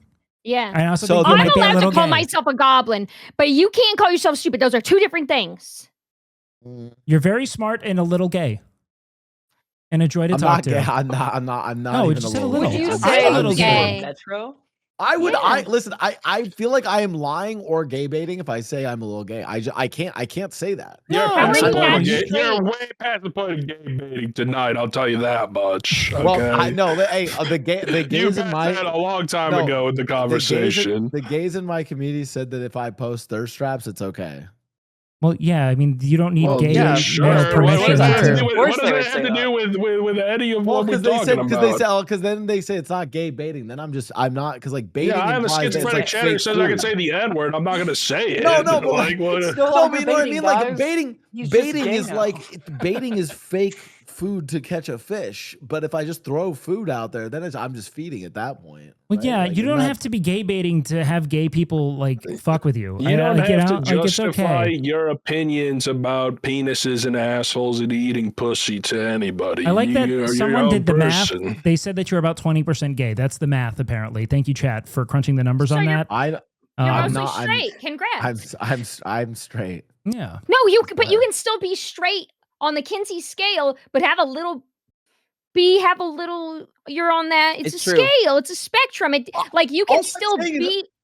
All I'm saying is, what people are questioning my sexuality. I know I'm straight. I know you're straight, and all I'm saying is, if you weren't so chill about your peepus touching another peepus, you'd probably end up way more on the other side. But you're just a little on it because you're chill with it, and I think that's beautiful. That doesn't make you not straight. You're still straight. Well, it's because on the somatosensory cortex, the genitalia is right by the genitalia. So because of that, you are totally fine to find genitalia attractive. Why would I not be? I think I'm 100% straight. You can. You said you'd have sex with a man. By the gay. I think I'm very smart. Hit by it. You know? I would. Yes, I am so straight. You're confusing your sexual experiences and your definitions of romance. They are not the same thing. Those are definitely different. I have, in a sexual context, seen another. I've had another guy there naked. Yeah. His dick was hard. My dick was hard. Yeah. And there's a girl in between my mouth. us. Yeah. In my I think that's like 20% gay. And I'm like. No, because I'm not sexually attracted to him. Yeah, I don't have that. I'm just saying, I'm not gay. I'm a straight guy, whatever. It feels like you're towing the line on the gay baiting to me, is what I'm saying. It feels a little bit manipulative. This is why I tell people, the gloves are off. I tell people I am straight, and I just do things that I have no. I still think you're straight. This is the way to put it. I'm not saying you're not straight. I'm just saying it feels a bit manipulative. What is manipulative? Tell him, Andre. The presentation of the gay activities and sex in the way that you discuss it feels slightly manipulative to me. It feels like corralling. How is it manipulative if I'm honest? I love watching a rage baiter get rage baited. This is actually a good way to compare this, because I've been watching Love is Blind season 11. Me too. Ohio. It's really great. Yeah, Ohio. It's really good. I just finished it. Oh, they did Love is Blind Ohio? It's very good. I highly recommend it. And I love being armchair psychologist for that show. Me too. But there's a guy on it, his name is Alex, and his problem is that he is incapable of accessing vulnerability in any conversation. So he's from Ohio. I'm not saying this is you at all, Bob. I'm just using this as a comparison for something interesting. I'll bridge the gaps here. His thing is he always has to be right. He always has an excuse for everything. He always has a justification. He always has an understanding. But there is also an inverse aspect to it where people are expressly vulnerable about things that are not necessarily things that they should be vulnerable about in a context where it can be manipulative. Not saying, I'm not making any judgment about your sexuality. I do not care. In fact, I admire the fact that you're so open about your sexual experiences in a way where you do not feel that you can be judged. However, there is a conflation between the amount of money we earn, the amount of appearances, and the amount of attention we get with the amount of vulnerability we're willing to expose. And you cannot deny that those two things can be used for our benefit. So that is where that's why I preface everything with I'm straight. It's not my fault if you don't choose to believe me. I'm not saying I don't believe you. I'm just saying that somebody could interpret it as manipulative. Now, I would like to maybe corral this discourse in the direction of our resident gay brain here in Christian to say, what is the line then in the presentation of comfortability with homosexuality with maybe the implicit suggestion of receptivity to advances? And how do you negotiate the idea of like, let's say like aestheticized like heteroflexibility with the financial outcome of potentially doing so, which by the way, I think Blau's mostly memeing for the sake of the pod and enjoying like occupying this sort of like jester position. He's jester maxing on the beat. I don't know if Blau I've ever seen be like really disingenuous about it, but I'm curious what Christian has to say about this premise independent of Blau. You know, honestly, for me personally, okay, I actually think in some capacities that people's relationship with like the monetization of heteroflexibility, I think it's an individual experience. Me personally, I'm chilling because, well, I also make money off of being gay. And at the end of the day, you know, we all are unfortunately, right. We are all unfortunately subjected to living in a capitalist society. So damn, if that's how you figure out how to pay the damn bills, I low-key can't, if you know, unless it's not really coming at the expense of other people in like a way similar to other absolutely awful practices that people, you know, participate in to make money. You know what I mean? It could be way worse. It also is a distinct sexual preference, is it not? The idea of like someone that you could turn, a straight individual that you can, you know, engage in that. Like that is something that I think people would pornography and pursue. Like a vampire. Yeah, I think that there's a lot of people, like, you know, then it kind of then we're kind of entering like the realm of like fetishization and like fetish content. You know what I mean? Because I think that's a fetish for a lot, of people, and I think like people make a lot of money in fetish content. Every photographer in modeling and fashion. Right, girl, right. Clock it. But you know, I will say sometimes it does peeve me, but in other times, you know, if you're mascotting like, oh, I'm coming out, you know what I mean? Like, you know, I've seen some tweets, for example, where an individual may have come out on the internet as gay as a joke. That shit I don't really fuck with because like when I came out, like I lost friends and family members. That shit's really weird to me. That shit's always weird to me. Well, that's making a joke of being gay rather than performing. For example, Rage has this character named Malik. I think it's fucking funny. I think it's funny. I think if it's done, I think comedy and like existing in the entertainment sphere and engaging in that sort of behavior is getting away with it. And like if you're funny and it's not dead ass actually that harmful, like realistically, you can do any voice if you're good enough at it, is something I've always said. You just have to be really good at it. Yeah, rule of cool. Yeah, but you know, in terms of, you know, obviously Nandre was spitting some bars. Like there is, I agree wholeheartedly with the reality that like a lot of people try to play dumb and be like, oh, I feel like I'm not doing this. And it's like, well, no, you kind of are. But you know, it's okay. It's okay. I also think that there's something to be said for like the performance. Like, and like when Blau does it, it makes me giggle because it's fucking Blau. You know what I mean?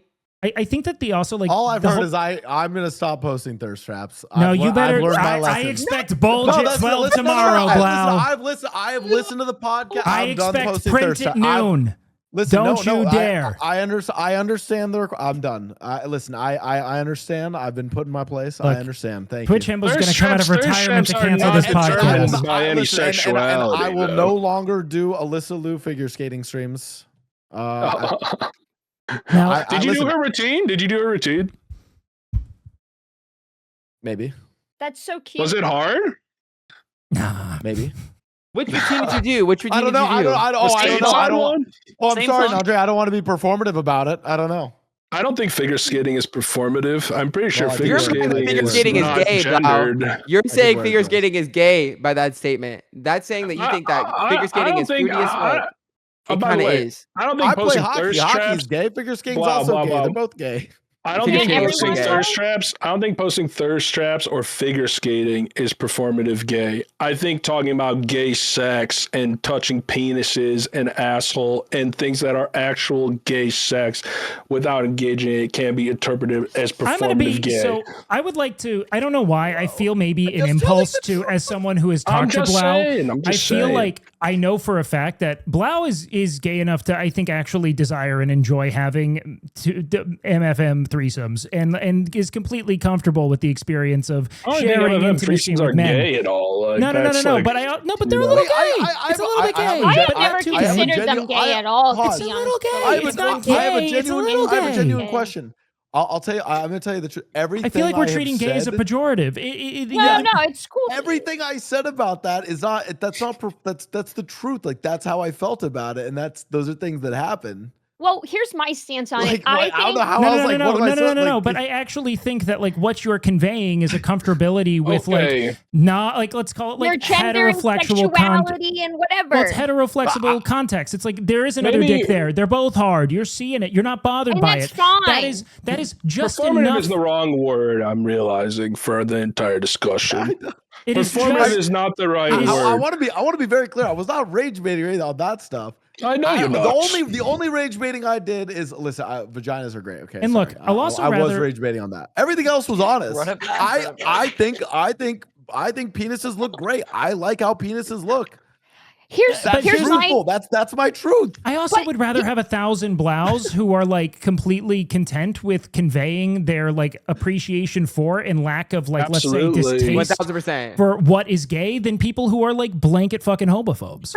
And I agree. And I think the only thing is wow, you resist the idea. Like you are still 100% straight, even if your sexuality is a spectrum, just like autism. I'm not the most autistic bitch you have ever met in your life. You probably didn't even know I'm autistic, right? Sexuality is the same way. You can still be 100% straight, but it is a spectrum. And there is more, you are cool with things that maybe not another straight person is cool with. And that puts you in a different place than them on that spectrum. And that doesn't make you not straight. You should do this. You should do the Kinsey scale test. And like, I agree. The Kinsey scale, to be fair, is a very outdated form of sexual orientation. The Klein is a much better sexual orientation grade. Wait, drop that shit. What is it? That's the difference between us. We should get the Klein. See, that's the whole point that I'm trying to make, though. You see, that's the point. Because they're not comfortable with it. Because they're not comfortable. I'm so straight. I'm so 100% straight that I don't give a fuck. But see, I actually disagree with that because like I'm someone who like I've had threesomes as well. Like I don't. Okay, flex everyone because everyone's dad was. Like I would consider my comfortability with that putting me closer to gay in the Kinsey scale than straight. I feel like my willingness and receptivity to like male nudity, to not be bothered by it in my own erotic context, is in some ways. But like I don't think it makes me gay. Like I think that my gayness ends at like wanting to have sex with men. Like that's like I don't want to do that. They don't inspire erotic response in me. But like I'm cool with appreciating and like being around and like being entirely unbothered by male erotic action and presentation, right? It's the ascription to labels that creates an issue at all. Well, I think because as Rune keeps saying, it is a spectrum. It doesn't really matter to be put in either of the buckets, gay or not, like homo, straight, whatever, you know. I'm a Twitch partner at the end of the day. Yeah, that's who we all... And before that, we're affiliates. At the end of the day, I bleed purple, okay? Yeah. Yeah, I think that like because I understand your plight, Blau. Like I've always been very sensitive to the premise of gay baiting because I know that I'm very like forthright. I wouldn't say plight. No, sorry. What I mean to convey is that I understand this like I want to be authentic about my positions and experiences without feeling as if I'm being disingenuous, right? And to me, it's always been in actually owning that, like, while I could say that, like, I've got enough gay on the Kinsey scale to be comfortable with these things, I will never want to have sex with you in almost any likelihood. You know what I mean? I think that generally I align with, like, there might be a guy out there I meet at some point that I find to be just, like, super hot, and I don't know why. But it's unlikely to ever be anyone who ever watches this broadcast. You know what I mean? I'm not, like... Yeah. That's my honest position on my own sexuality and how I perceive it. I am experientially and historically straight. Like I actively experience heteronormative attraction. That's really it. I like femininity as a whole. But like I'm not exactly, let's say, like against the premise of male erotic action and being around it and being comfortable with it. So it makes me a little more gay than someone who might not be. I think about it a lot. I ruminated about it a lot because we increasingly live in a society that stigmatizes and also, you know, is dangerous for people who are gay or who don't identify as straight. And I'm always very aware and plugged in about these things because, you know, I don't ever want to ascribe or be under or labeled under something that I am not, especially if it is taking the place of some group that is marginalized or, having violence perpetuated against them, which is to make something that is, us joking around and be silly, more serious. I want to feel uncomfortable about that. But I get very sensitive about those things. I think about those things a lot, especially because a lot of my viewers are non-binary or gay or ascribe themselves to anything under LGBTQI plus. Yeah. You think about it a lot, and Twitch is one of the last few really safe social platforms where people feel like they can be themselves under these labels, under these different sexualities. Mm-hmm. And I think it's a very important thing to preserve vigilantly on this platform because it is one of the most important and best parts about this space. I want to clap on that. I think that's really I think that's a super salient point that you're making. And I also think that it gives people a space to trial an identity, essentially, right? Where it's it is online. Mm-hmm. There is something that you are able to conceal, right? You can choose how you're seen for maybe the first time in a lot of people's lives and get to know oh, maybe does this feel right with me? Am I comfortable in this identity that I maybe yearn to inhabit, right? Yeah. You were making... Well, and also I feel like when we all grew up, I'm sure we're similar-ish in age. I feel like we weren't used to seeing a huge spectrum of sexuality. And so I think a lot of people just sort of think, oh, gay or straight, even to this day. I mean, there's so much biphobia, mm-hmm. even I've identified as bisexual for the majority of my adulthood. And that is just because after having experiences with people of different genders and different gender identities, I was oh, I am attracted to masculinity. I do not care what parts you were born as. It is the essence of this that I like. And so he, him, she, her, they, them, it does not matter to me. It is, but it's it is, what's your fucking aura, man? Do I fuck with your fucking aura? Yeah, you know what I mean? And I think past it, something deeper. Yeah, and so but I just think a lot of people, it's not binary at all, and it's a huge fucking spectrum. Well, listen, we're all on this spectrum. Yes, in some way, we're all on some type of spectrum. It's one true. of them or another. Maybe we're on multiple spectrums, and that's okay. Yeah, exactly. Thank you. So keep posting thirst traps, please. They are not ascribed to any sexuality. Blau.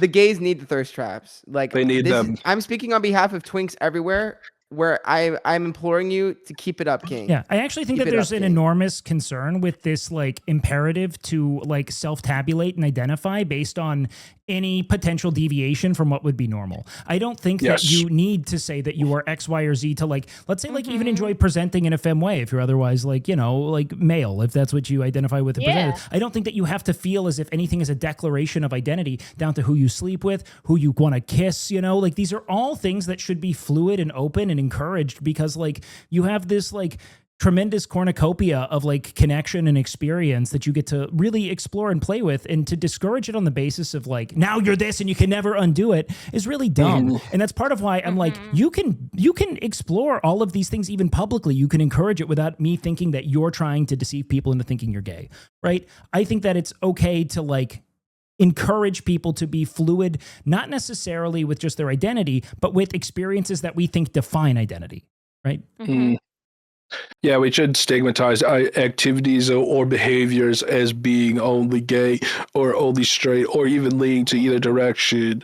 But I do have to say, I do love to crack open a beer and smoke a brisket and watch some football on a Sunday. Yeah, and that's pretty I love NBA heterosexual. basketball, dude. And you know who else likes to do that? The gayest guy I know, Austin Show. It's true! Austin is not the gayest guy you know. No, wait, he is a Minnesota Vikings fan, and that's pretty fucking lame. Yeah, he's the only thing you got right is the football part, because that man does not cook, and he's not going anywhere near a fucking beer. He'll go near the fruitiest fucking drink you can offer him or a vodka soda, because look at a man who loves rosé and some touchdowns. I'm in. No, he's not a wine gay either. It's either fruity cocktail or vodka soda or bust. By the way, we have wine gays, and I think it's interesting you say that because they're also wine straights, and I think that that's an identity that is completely distinct and maybe worth investigating a little. I love wine straights. Wine straights are the best kinds of straight people. Because I find that like people get old enough to where they found a way to like indulge the finer sensibility with their frat culture that they're like still maybe internalizing. They're like, I would like to binge drink, but I want to do so with dignity. You know, with like you're taking like cheese fries and you're replacing it for like crudité and fucking know. But wine and cheese fries goes crazy though. That's something that I would never have paired. Have we done this? Wine and cheese fries? Yes, I've never heard that before. It's just like I think a Chardonnay and like a cheese sauce with like some scallions on top and bacon bits would go crazy. You're such a you are Andre, truly you know like, exactly what you're talking about. I do. Listen, my secret thing is I am a big cook. I cook a lot in my house. That's my favorite thing to do on stream. Love it. Have you like to chef it up? You know what's really good with Chardonnay? Popcorn. Butter popcorn. Yeah. Get the I love British popcorn. We're gonna just talk about food now. Are y'all aggro? Is everybody here like super aggro at with the butter at the movies? Can we all just be upfront about this? I love butter on my rice. Way too long. Put a big piece of butter on my rice. Like I'm just like the biggest fucking piece. And it's I think that rice consuming cultures might take issue with this, but I think that that feels very like Midwest. What? Like I'm gonna put butter on that shit. Butter? Coconut shrimp, isn't that a place out in Texas? Coconut shrimp, isn't that a restaurant y'all have? Cocoa shrimp. I don't know. I do think that butter is delicious with everything. Buttered rice called Cocoa Shrimp. It was good. If you've not put butter on your rice, you've not had the best version of rice. No, it's true. No. I think that butter is actually like a universal like. We're the six white people talking about the best way to eat rice podcast. We're gonna put butter on it. This is awesome. Okay. Other cultures have also butter. Okay. So, and I would gamble they're also putting butter on there. Wait, I'm used to streaming with LA streamers. There's actually white people here. Holy shit! I'm in LA, baby. Yeah, well, Christian's not in LA anymore. You left us. All right, I'm there once a week. He'll be back. Okay. Oh my god, I'm usually like one or two white guys. This is wow. So I do have like kind of a bridge to a conversation I really wanted to touch on today. And even though this is kind of an Uncast, because I think we're all, outside of, we have Unk and Christian. I'm 22. Yeah. We're all very young. The thing, they've been calling me Gunk recently. G-U-N-C. Well, Gunk, you might be gay Unk though. No, Twunk. They've been calling me Twunk. T-W-U-N-C. I'm like, that's Blau, not me. Oh, you do have unkish things that you do, Christian. You do have an old soul. Wait, really? What do you kind mean? Of not really. It's a little bit there. All musical theater gays have a sliver of unk. Because musical theater is unk core. It is. Musical theater actually is so unk core. I'm like, we all appreciate Liza Minnelli. You're walking around your apartment singing Pippin and you're telling me you're not an unk? I know what you are. But like I don't know, there is like it's kind of culturally preserved though. Like it's like the subculture of musical theater within the gay community is that unk, because like to be a man and be interested in musical theater suggests that you existed in a time where that was a venerated medium, which it just frankly not to Chalamet it. I was about to say. I'm saying that generally speaking, there isn't as much appreciation as it deserves, right? Not to say that that is good or bad, but like if measured within a capitalistic lens, right? Yeah, I'm not saying. I actually like musical theater a lot. I was raised with it. But like the point being is that it's not common, right? So for people who are publicly, appreciative of musical theater. Yeah, well, it's also not accessible. It's financially prohibitive 100%, unless you're supporting your local theaters, which motherfuckers go do that. There are a lot of really talented people who didn't want to live in shoebox apartments in Brooklyn who are awesome. I used to get really drunk and go to community theater all the time. It was great. Yeah, it's the shit. Get some cheese fries with that wine. Yeah. No, I'd usually bring a candy bar. I'd bring a candy bar and I'd get a bag of chips. And you hear Andre at the beginning of Act 2, it's quiet as fuck, and you hear that motherfucker like opening his fucking Oh my god, Christian! I would always make sure I'm the first person to start applauding. Well, the great thing, like one beat too early, I'm up and I'm just going crazy. You're like you've been here, you've seen multiple showings of this, like you've been to this, right? You know where the cues. I think it's funny I'm sitting too, at the usual spot because if you ever really want to get a glimpse into like music, into like theater kid psychology and what it amounts to in adulthood, you go to regional theater because it is the sole moment of spotlight a lot of these people have, and they relish in it. It's very fun. Yeah, My sister is a great regional theater person, and I love going to the shows because it's just very hello. It's got this like I've arrived kind of thing to it. It's true. And I like it because you get to see people. You can feel the rush. Yeah, like it's still palpable, you know. They're not like jaded, you know, lifetime performers. They get this thing that that it's a privilege to them still, you know.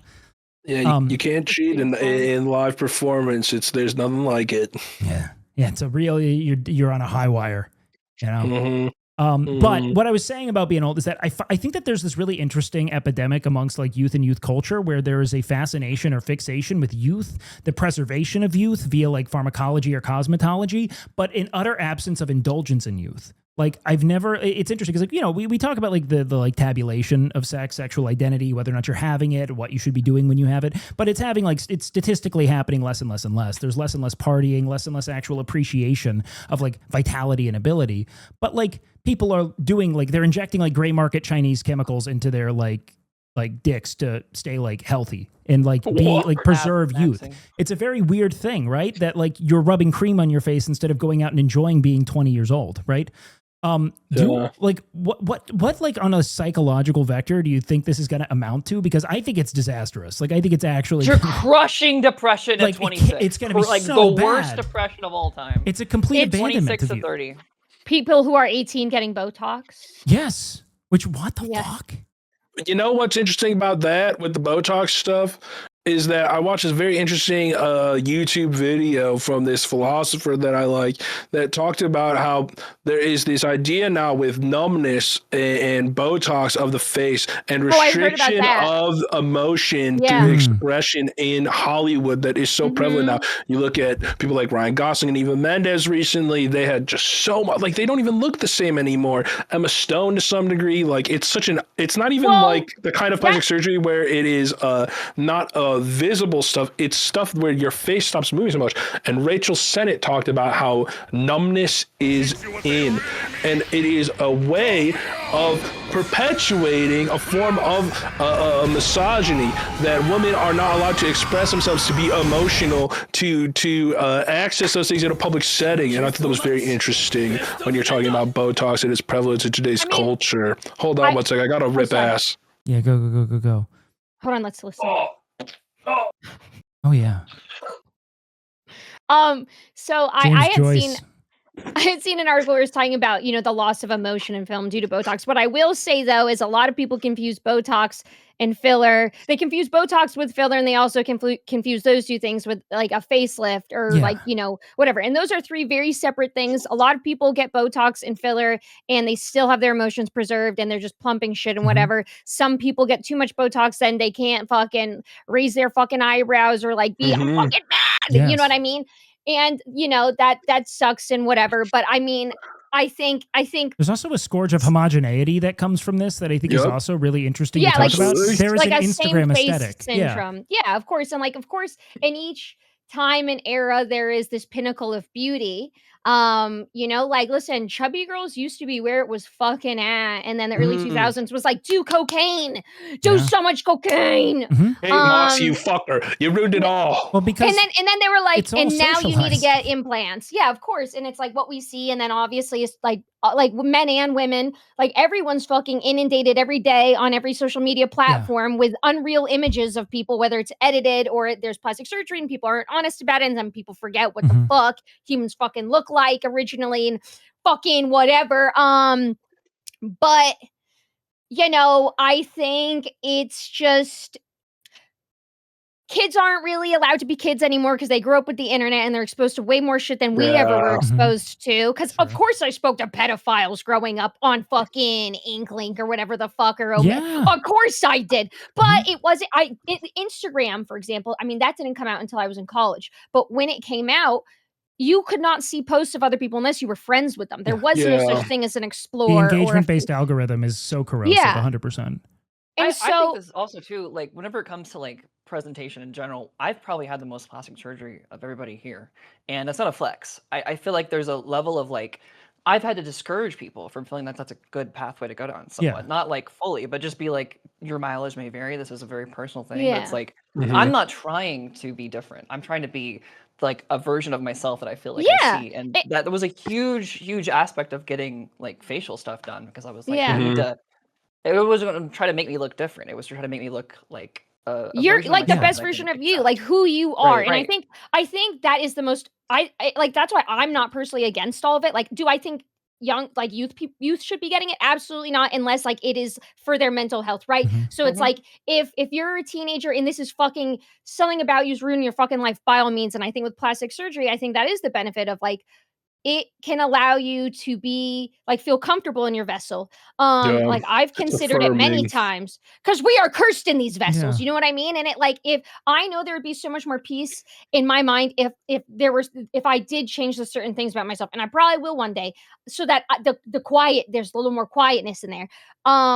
So I don't think it's inherently bad. I think whenever people are like, they're changing their of course, yes, there are people that do things when they didn't need to do that in the first place, and that is 1,000% society's fault in terms of, you can't fucking get old and you gotta fucking look snatched and you gotta, and it's like, was that for mental health and feeling like the best version when of I you, see or was that actresses because of who have society? like aged gracefully, I'm so proud of them. We don't have old faces in Hollywood. I know. Don't have it I see anymore. anybody who doesn't look like they have, it's super good. Like there's something to be said here about this idea of like having like, you know, not to like get too like, I guess like academic about it, but like consent's kind of being manufactured for certain aesthetics and wants and like ambitions when it comes to how it is you appear, which I think is decidedly different from something that is more so in addressing like a fundamental dysphoria, like something that just like is endemic to who you are and like as you experience yourself, like as you are, right?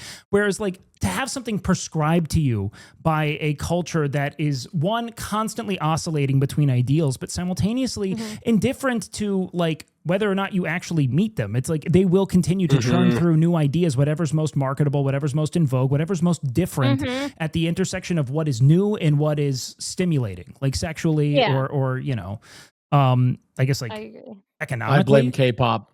Well, K-pop has a really interesting problem with homogeneity as well. Right. And K-pop is so interesting too because of where the influence of so much of K-pop comes from, because it's like this incredibly refined lens of really popular stuff that feels like it's almost like aping from stuff from like 10, 15 years ago always, but it's like this idealized form of it. Like K-pop is so similar to when we were growing up in the 90s, to NSYNC, to Spice Girls, to Backstreet Boys. TLC, for this idealized modern form. I disagree. I think K-pop is more of I think it's less of following that stuff from the 90s. I think it's its own thing. I think what we're seeing now is following the trends of K-pop. Well, I mean, it is unquestionably taking a ton from Black culture.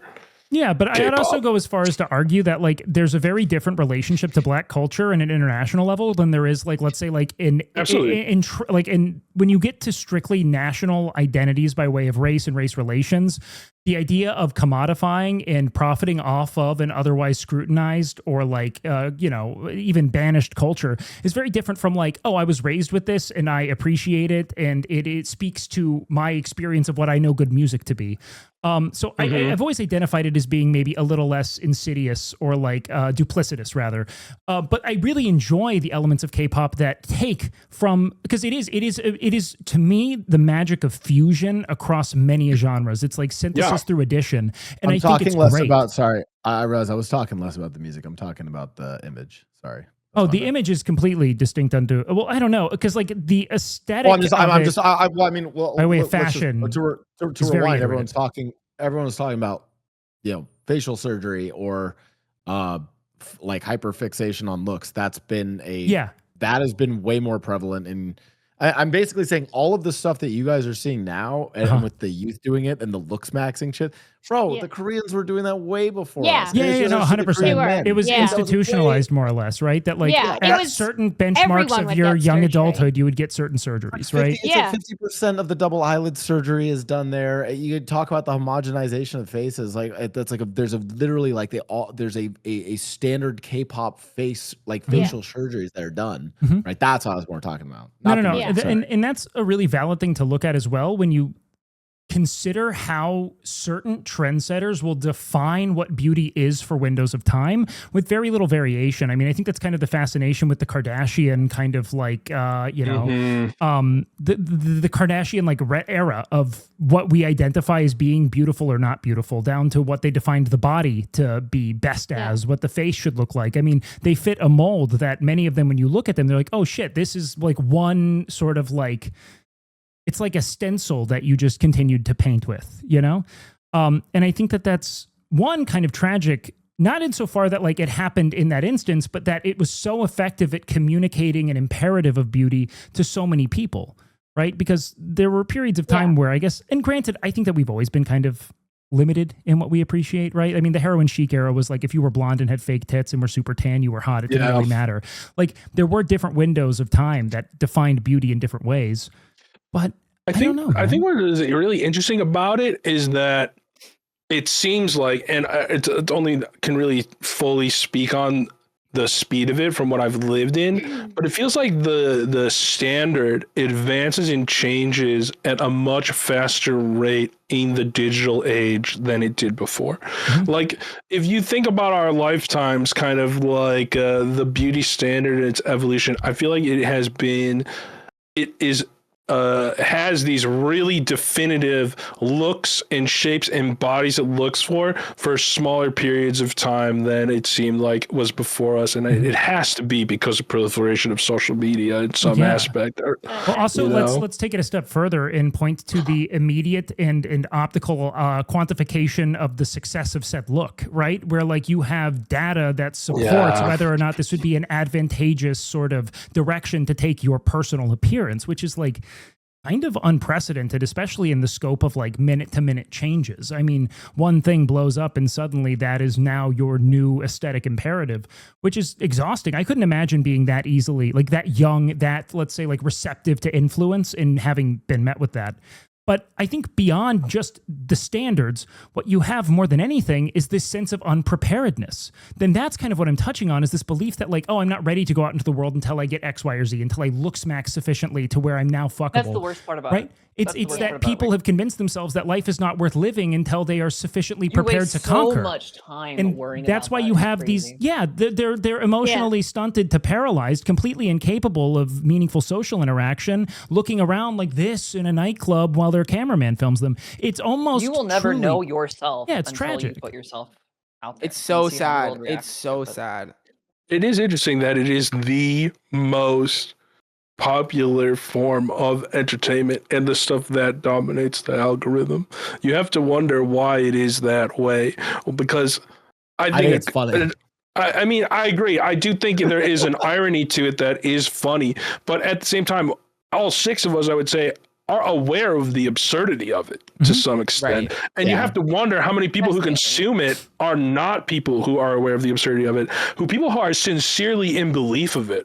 And that's the part that makes me ever feel like old or like aged out or something, is like, I wonder myself, is there an unironic consumer of somebody like a clavicular, it's two funhouse who mirrors. Sincerely subscribes? That's crazy to me. I can't even access that. No, you know what I mean? It's literally two funhouse mirrors placed parallel to one another, right? It's like it is this echoing sense of dysphoria and self-loathing that is only able to be substantiated through an absence of experience. So all of these people are sequestered away into online communities, having their lack of preparedness confirmed to them, having their sense of self-loathing confirmed to them, this certainty of doom should they go out into the world confirmed to them. So of course they're going to stay there. It's so easy.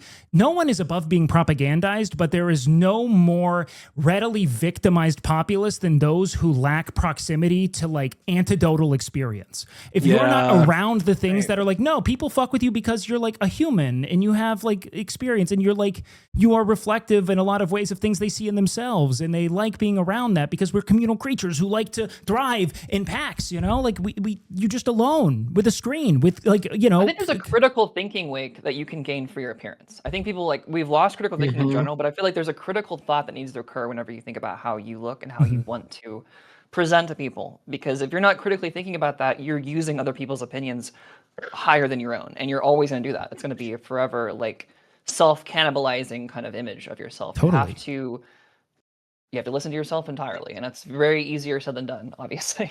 Yeah, and maybe it is in a sense it is one of those things that we have a better awareness of it because we just have more time to sit with it, and we're older and we have more experience, and through that we have found those conclusions. Because it does feel like those audiences definitely skew much younger, and at least that's what I'm assuming. Though the idea of imagining a 65-year-old man who's looks maxing while watching Clev in the Club is probably one of the funniest ideas in my head. I would like to meet somebody like that, actually. You should get somebody like that for the show next week. You can find an old looks maxer. I feel like that's just like the old pickup artist guy. It would be. I think there is some there's some good stuff I've seen kind of from not from like the looks maxers, but like no, go in. Oh, what's this one? There's this one guy I follow on TikTok. I fucking love his shit. He's so good. Articles of Style. This guy's awesome. He's like Articles of Style. Let's see. Articles of Style. He's sick. I actually think all of you guys would fuck with him. He's like he does fashion advice for young men. Well, I think fashion. I think that's dope. Great. Like conveying yourself bravely through dress is fine, even if it's a bit like consumery. It's Wisdom is my favorite for fashion stuff. Wisdom is so cool. Like you also have to remember there was like no example for how to dress like 15 years ago. It was just like Articles of Style is the guy who he's the hidden basketball guy. He went viral. Funny enough, because he clowned on some like YouTubers who were doing some basketball shit. That guy sucks. It turns out the basketball guy. It turns out Articles of Style plays like D1 ball and like literally off camera, unrecorded, just went. Like, he was smooth. He went and just like go and styled on these guys and just fucked them up just because they were talking shit. Anyways, but I think the other thing is like, there's like some stuff like. Okay, here's the thing. I can go through a list of looks maxing things, or like some of these things, and there's actually like a lot where I'm like, oh yeah, like you probably should do that. Right. Yeah. Like you should like a good oral hygiene and keeping your teeth clean is like that's pretty fucking good. Going to the gym is pretty fucking good. We should all be like moving and being healthy. Like I think my rule is this: if something's healthy for you, it's probably gonna make you look better. Mm-hmm. Yeah. And that's like the easiest method to follow. Well, do things that make you feel better and feel healthier. That's I think it's really funny because I completely agree with you in that so many of these communities, they're able to exist because they offer at first really sensible, credible, and effective advice. Like I remember when I was younger, and I was a young, undiagnosed autistic kid who was like looking for social guides on the internet, being like, how do I talk to girls? That's very scary. I have no guidance. I'd like to know. And I was really lucky to find advice in communities that I could like essentially compare and contrast with my experience of being raised with mostly women, because there were just as many things that were telling me to harass and condemn and demean women as there were advices that were legitimately effective. Like what do you care about? What is your passion? What are things that you would communicate to people that you wanted to connect with in earnest? You know, it's like, how do you take that and then convey that to people fearlessly who you might otherwise be attracted to? Like I found good advice because I had enough life experience to keep me away from the more insidious whispers, you know, of power and, you know. That was the same thing with like the red pill community, even before the fucking looks max, or it feels like it's like a transition where it's like, you know, you'd read something like, hey, like you should wake up in the morning, you should make your bed. And you're like, yeah. And it's like, hey, you need to be hitting the gym. Yeah, I do need to be in the gym. It's like, yo, get your finances in order. Yeah, I should. Also, fuck women. And they're like, wait, what? Yeah. Wait, women don't do any of that. Wait, women shouldn't go. Wait, what? Yeah. Wait, hold on. It's like the timeless manipulation tactic. It's the comparison of like 1984 to Brave New World. It is much easier to control and manipulate people through stuff that they find pleasurable, receptive, and receive earnestly than authoritarian. That makes people transgressive and confrontational. You insidiously enter these alt-right pipelines with stuff like looks making stuff by giving sincere advice and stuff that is common sense and sensible, like brush your fucking teeth, you know. Right. But then a couple beats down, they're hurling slurs on the street. It's establishing credibility for what you'll later go on to like propagandize them with. And I do think that like I feel like a lot of this kind of contends with this vision of pure evil that I just don't think exists. I think it's a lot of people who have been fundamentally wounded, who truly believe in the resources that they're advocating for.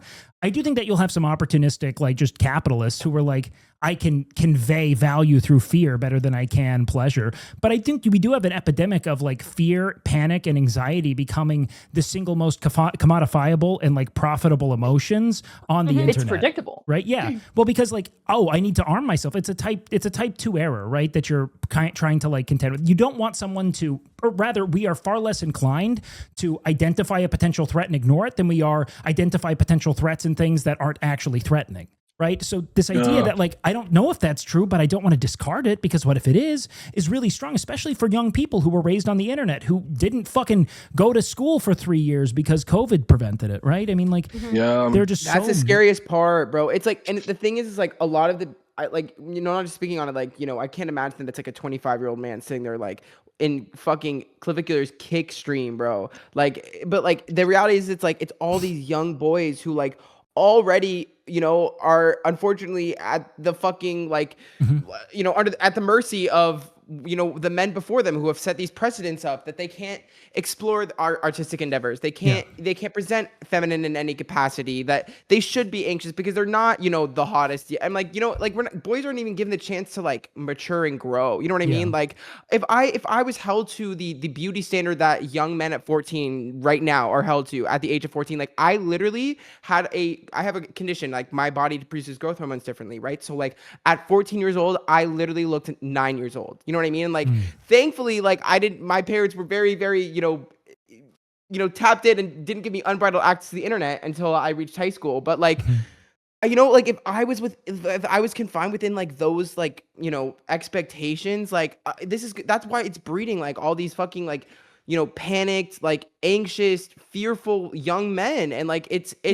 unfortunately, it's a cycle being perpetuated over and over again, right? Like, I feel like not to pivot too drastically, but like, you look at like Abrahamic religion, right? Like, all of the way that they talk about masculinity and the way that they like demonize women, like that is to me an example of like, this has just been going on over now. It's just taken on this like very like, technological aspect to it, I don't know. It just pisses me off. It pisses me off. Well, I have a lot of opinions on this. I think, this sort of thing existed well before the internet, right? There's always been an idealized standard of beauty. I mean, when I was a little kid, my deep lore, I mean, I have Hashimoto. Well, the first thing I was diagnosed with was Hashimoto's disease, and that was just I grew up with an almond mom, so she did not feed me much. Oh, we're gonna eat that, are we, hon? Yeah, your mom was an almond.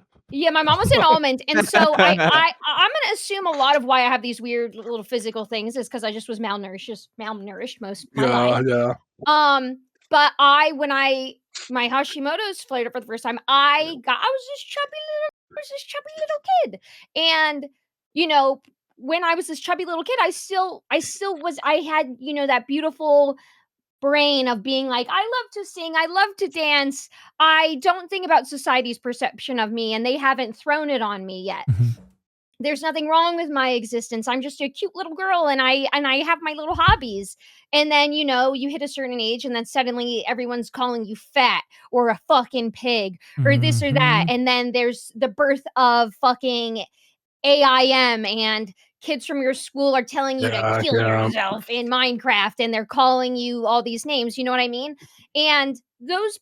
So my point is like, even without the internet, like kids would still grow up with this fucked up perception, in my opinion, of their bodies, because humans are just kind of a little fucked up in that regard. But I will say, I do think that, in no offense to the youth of these generations, I think they unfortunately grew up in a far more fucked up environment. Because of course, like, women have always had these beauty standards, and then men put their beauty standards on other men and fucking whatever. But like, you go on the internet now, and there are no real images for the most part. Like, the number of times I've been called fat and ugly in a fridge at my fucking average ass size is fucking insane to me. I'm like, you should have fucking seen me when I was 8. You should have seen my rotund ass. You would be saying something way fucking insane reply to say and I'm like, have you never met a human being in real life? But their perception it is like that though. Well, no, but it is. The reality is that, like, no, not really. I think that we have a legitimate problem with people conditioning their sexual response to a completely untenable and fictionalized concept of what things are. Absolutely. You know? And I don't think people know what is real. Every year. Like that version of that, what you just described, keeps getting more and more. Especially considering there's no mitigating force, right? Because like even if you're consuming, let's say, like largely fantastical, hyper idealized media about like friends and what friends should be without any kind of legitimate negotiation of like Stranger Things, you have no context for what sex or intimacy or arousal might look like outside of, you know, whatever you're consuming by way of pornographic media, especially if you're younger, you know? Absolutely. I mean, I genuinely, I always oscillate between this idea of like, I would love to have a kid one day if I can, but I'm like, how the fuck would I raise it? Like, I instinctually want to fucking go fuck off to some island and raise them without fucking social media and technology to protect them, because I don't want what happened to me to happen to them, and I don't want them to turn out, no offense to the youth, but I don't want them to fucking grow up with this weird fucked up sense of self and like what, and also of other people. But if I don't give them social media and I bring them back into society, they're going to be ostracized as fuck, because they're not going to know anything that's happening. And it's like, how do you even save and protect? You can't alienate them from their peers and make them a social pariah because they don't have access to the internet. I think they'll be cool if you do that. I think they'd be sick. I think that reservation in absence of a government ban on it, though. I vote government bans all social media for 16 and under. Thanks. I think those reservations are like one of the biggest differences between our generation and previous generations. And one of the things that they have a very difficult time understanding because they just didn't grow up in it. And we recognize this fact that for us it felt like that, and now kids these days, the amount of time you're allowed to be innocent is so slim. You don't nothing. The moment that you are exposed to the internet, it has been optimized so much to enforce some standard, to enforce this false reality that you're talking about, and it really insulates kids so much quicker now. And sadly, you know, we are all somewhat complicit in this by the job that we take, and it is the hardest part about, I think, grappling with this job, because streaming is the hardest job in the world. But like a lot of it's about mindful platforming, being a streamer, right? Like try it. Like for instance, like what you note, it's like I don't think that any of it's actually designed to enforce a system necessarily. I think that all of it is designed to detain you. Right? I think that it is meant to keep you in place. And there are certain emotions, certain heightened stimuli that keep you idly consuming forever. And so I think we have a far greater sort of like much more complex and much more, I would say, like problematic concern at play, which is that what you're at odds with isn't some kind of flattened universal evil that looks down on us. What you have is a imperative on a fundamental level to commodify and possess your every waking second. Right? And not having... And it rewards you for it. And it's not a biblical evil, it's a status quo. Yes. And there being an utter absence of any kind of prevailing or regulatory legislature about the engagement-based algorithm and how it is essentially functioned to create or manufacture a reality that you live in constant fear or awe of is incredibly bizarre to me. There is no more immediate or existential threat than the ability to completely manufacture a reality for an emergent developing mind. And I think that that's like really like pressing and shitty, you know? I don't really even have a point to it. It's just like when we dissolve it all down to it, it's like until there is legitimate action on a legislative level to address and corral the monetization imperative of these companies that are defining what we see, we're not going to get anywhere. You can talk to your neighbors, and like that's never going to happen. Like I know for a fact. Well, I disagree. Okay, well, I disagree with you, because my opinion is and because I see it affirmed every day. I know that. Let's say I tried to be complicit in this, right? Editing the shit out of my photos, making my body. No, you get that piss, dude. If I started editing my photos to make myself fit that image, or if I started altering, like I got implants or whatever to make myself more desirable, I would be more financially successful. So there is a positive reinforcement of either edit yourself or change yourself to be more consumable. And it's like me not participating it genuinely does not make a difference. Like I do it just for me. No, I just do it for me. 100%. That's actually something I really agree with is what you're saying here. It's that I do believe that we put far too much responsibility in scorn onto independent content creators who, well, mind you, are responsible. Most of them are doing what it is they have been compelled to do by very direct financial and social, appraisal, like value. It's you make more money, you get more celebrity, you are told that you're doing great and that you are beloved and that you are valuable, which is what most people are searching for. That's why, by not participating in it, I'm not rewarded. Yes, I've won fucking nothing for it. Which is why when I point to where the point of attack should be, and that it should be more legislative, that it should be more systemic, it's because the system is controlling and essentially manipulating you to serve it, to worship its imperatives, right? I have far more empathy. I'm like, well, a lot of it's about raising awareness and talking about it and trying to make it very clear that this is something that's like harming everyone that is kind of ensnared within it. But I don't think people want to make less. I think people are too selfish to want to make less money. I think that everyone has a breaking point, and I think that there will be a collective breaking point eventually. I don't necessarily know what will.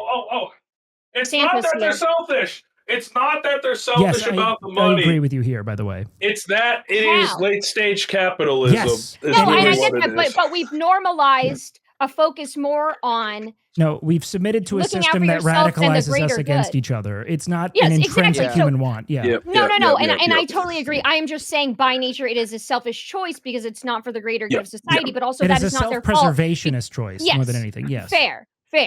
But it is one of those things where it's like, unless everyone gets on board, nothing fucking matters. Do you think that kids would be better or worse if we force them to play MOBAs for 2 hours a day, every day through middle school? They'd all start because grooming. I'm genuinely serious. I was the worst I've ever been was when I was addicted to playing MOBAs. But the most lessons I learned about not being a piece of shit might have been from not playing MOBAs fucking 10 hours a day. I think a lot of the kids are just gonna get groomed. I don't think they're gonna meet top laners on the mid lane on Summoner's Rift. Because listen, I was getting groomed in a game on Shockwave where you get a word and you have to draw a picture of that thing, and the person people have to in the chat room have to guess what you're drawing. And every time it's a penis. And they would message you ASL because you could privately message people, and people were having sexy RP and those things. You got groomed on Gardic phone, dog. That's tough. I don't think kids should be on the internet. I think we should, like I said, 16 and under, they can't go on fucking social media or any chat rooms or anything like that. I think social media and the internet are different things, to be fair. If you take away the internet from kids, you are putting them at a disadvantage as adults because it is so ubiquitous to the way that we do everything. But also, I have a big social media or ability to message people. That's why. I also think that we have an enormous, let's call it new and kind of insidious variable in this entire calculation, which is that the internet has become infinitely less useful in the dawn of AI.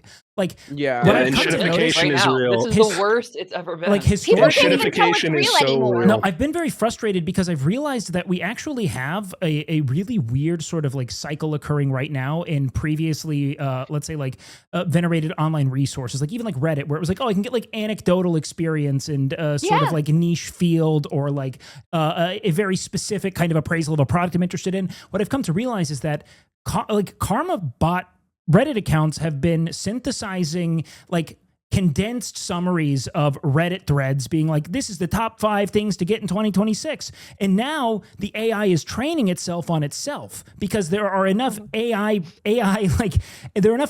produced summaries on Reddit that people are interacting with that you're going to slowly get this kind of perverse game of telephone where the AI Karma bot posters are exactly. and you can't really tell who is even engaging in earnest anymore because even the comments themselves feel kind of vacant and strange. So we are in this moment where what the internet was really valuable for me as a kid was I was able to gain a medley of perspectives and insights and new foundations of knowledge through my ability to just type in what is X, Y, or Z. That is just gone. Like now it's all like shit that either like Google AdSense is pushing because they get paid to. It's all It's not information anymore. Have y'all heard of this idea? It's called enshittification. Oh, it's from this author, Cory Doctorow. And it's basically, I'll sum it up as best I can, but basically the idea is at the beginning you give the premium version of the experience. You give the best that you can offer to drive in as many people to whatever platform you're using. Things away, and you just then you slowly bring in ads. You bring in the capitalistic entities as much as you can, and then at the end you have squeezed all the value out of the thing, right? Yeah. And if it doesn't prove worth all of the bloated venture capital that was put into it, they just like... We lived through the era where it was surplus generation. We lived through that part where they were just trying to give you the best experience possible. That's why we have these rose-tinted glasses. Like, explaining that to kids nowadays and being like, you had to be there. The internet felt like a place you wanted to go to. It was like a really cool place. And now it's like people are like looking at you like you're really stupid. They're like, what are you talking about? They're going to have that perspective about the shitty place that they're in now as the value gets is the good times. Squeezed. It gets fucking worse and worse. This is the good times we're in. Yeah, well, like, and I do think eventually things that no longer provide value will antiquate themselves over time. Like I do think that people will abandon and stop utilizing certain services that just start to suck to that extent, as has been the case, because there are always opportunistic venture capitalists looking to reboot value. But the problem is that now there are so many options that we're splintering user bases to the point to where it's almost becoming useless in its own right. It's just, it's a very strange reality, I guess. Yeah, and the like, power of the people, right, is divided in that way. Like you've divided the power of the internet. Yeah, it's kind of, I always said that about streaming platforms, you know, which I don't want to like necessarily, because I don't like talking about streaming on this podcast, but like the thing I always found interesting was people like viewers who thought that the stream experience would get better if the talent was splintered across multiple platforms. And it's like, no, it'll get harder to find things. And then like people are getting paid out. They're going to become complacent. It's like the reality is that it's like Netflix. OG Netflix was amazing because it was like the only service of its kind. So you had like every title on it. Now I've essentially made a more cumbersome, less convenient, harder to browse form of cable. Annoying. And you got to have this one. And now this one's lost rights to this. So then you got to go get this one instead. Yeah. And so it's like everything is splintering and realizing that it can't stand meaningfully on its own. And then we'll kind of eventually, hopefully reconverge. But like, it's very strange time to be a consumer in that regard because nothing feels worth its price. Look at airplanes like flying. Yeah. Oh my Flying God. these days. Like you used to buy your fucking ticket and you got to pick your seat and they just gave you food. Like I remember flying JetBlue when I was a little kid and like you just you bought a ticket and you got to sit down and they gave you a little food box and now it's like, oh. Yeah, got enshittified. I'm sorry. You want to get miles for that flight? You're going to need to give us $80 extra for us to even count your fucking miles. What the fuck are you saying? Last year, I flew a Spirit flight, okay? And this is not even exaggeration. They strapped me to the ceiling. Flew to Dallas. Flew to Dallas. They had me on the ceiling. I was like this. They had me duct taped up there. No. Yeah. No, I'm not that gullible. Legitimate. Did you get a photo? I'm not saying you're gullible, but I was taped to the ceiling. Show me. I didn't take pictures. I couldn't use my hands. No, you didn't need a photo.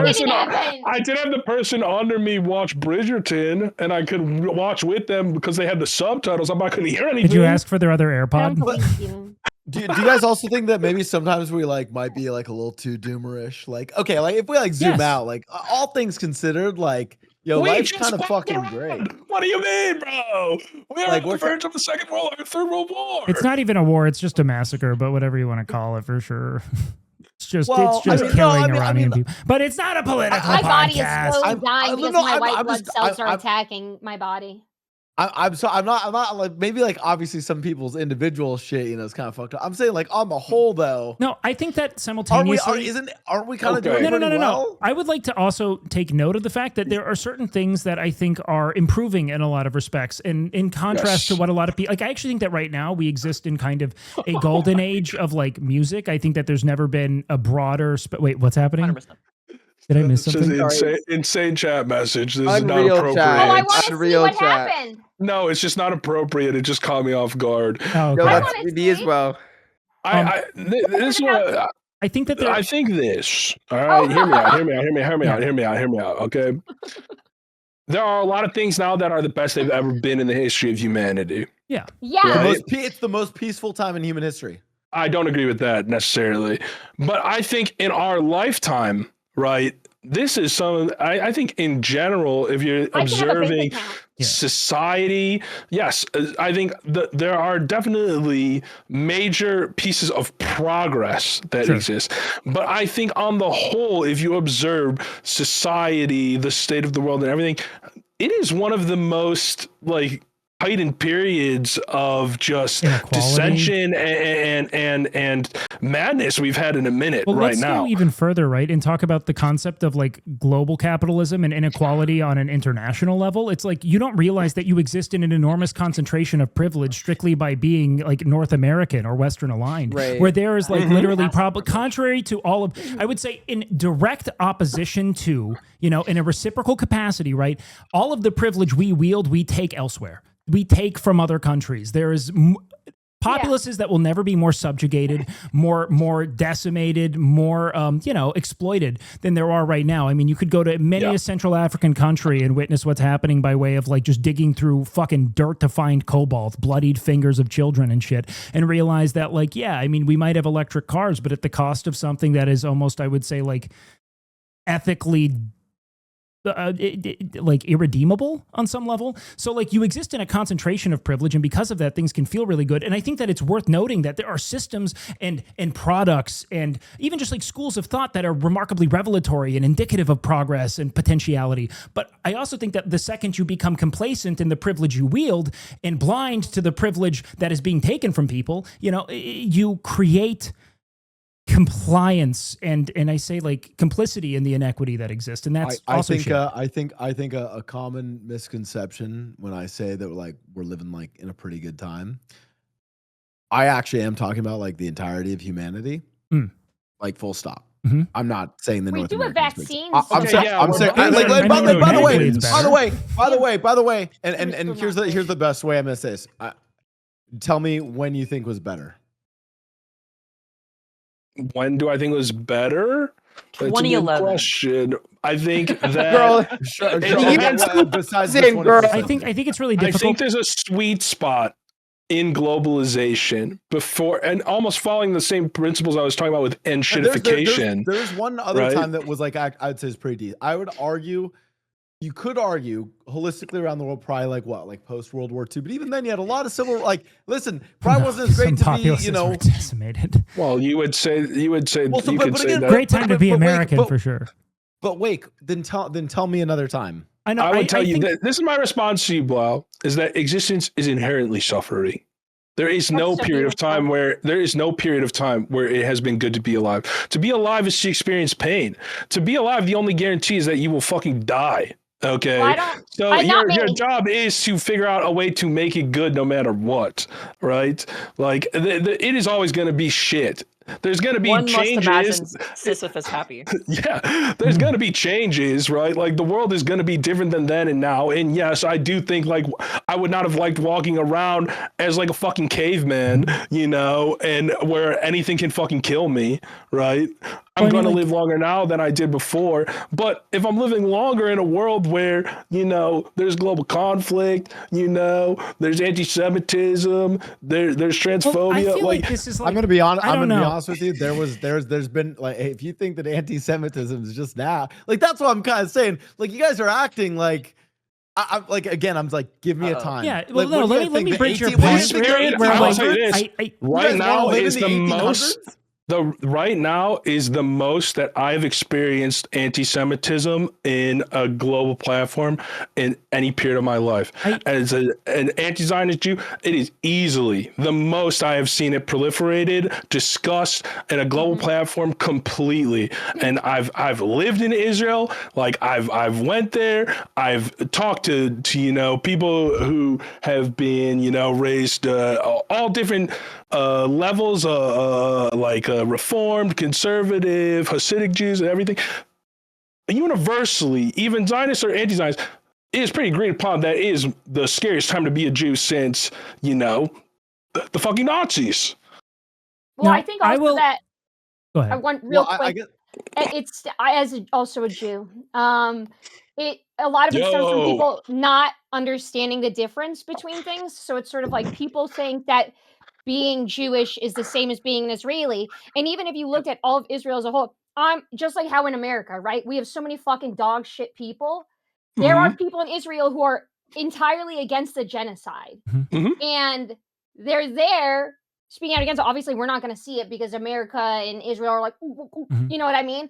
But like people, like from speaking with people, they just don't understand the difference for some reason. They don't understand that because like after the Holocaust, first of all, I've never been to Israel.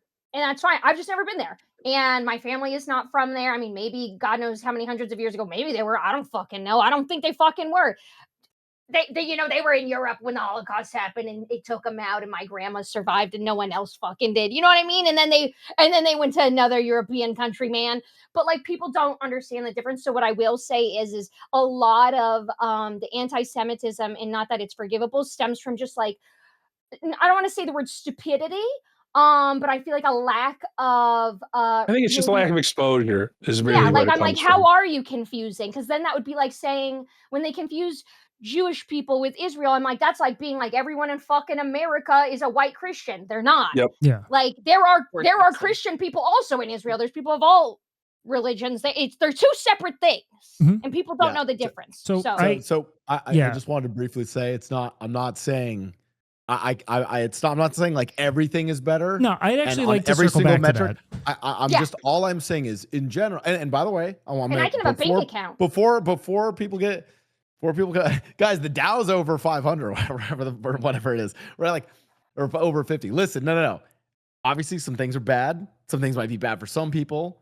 Things could be a lot better. Maybe we're not doing the best with what we have to make the world the best place. I'm just saying, like holistically, like we live in the least violent time. Like the 21st century is the least violent century of human existence. Yeah, but hold on. That's not a hot take. I'd like to. That's objectively true. Interject. You are. I agree with you. I also argue it's not an important point at all because the bar is in the fucking dumpster. Well, moreover, I think historically an incredibly violent and terrible place. We're now dealing with like a deeply ontological inquiry about what good is. What is a good time to be, and what are the qualities of a good life? And I think that is a very definition where I think that if we were to talk about, let's say, broad, like utilization of resources and dissemination of like technological ability, privilege, and convenience, then of course we are in the absolute pinnacle of being, and it will likely only improve. But if we think about how those elements, amenities, and privileges amount to a heightened sense of like quality of life and fulfillment, now we have a really difficult question that I think is actually hard for any of us to answer because we have only existed in that. Absolutely. So I think that while I am someone who agrees with Blau insofar that I think doom is only sufficient insofar as it evokes meaningful discourse and change, right?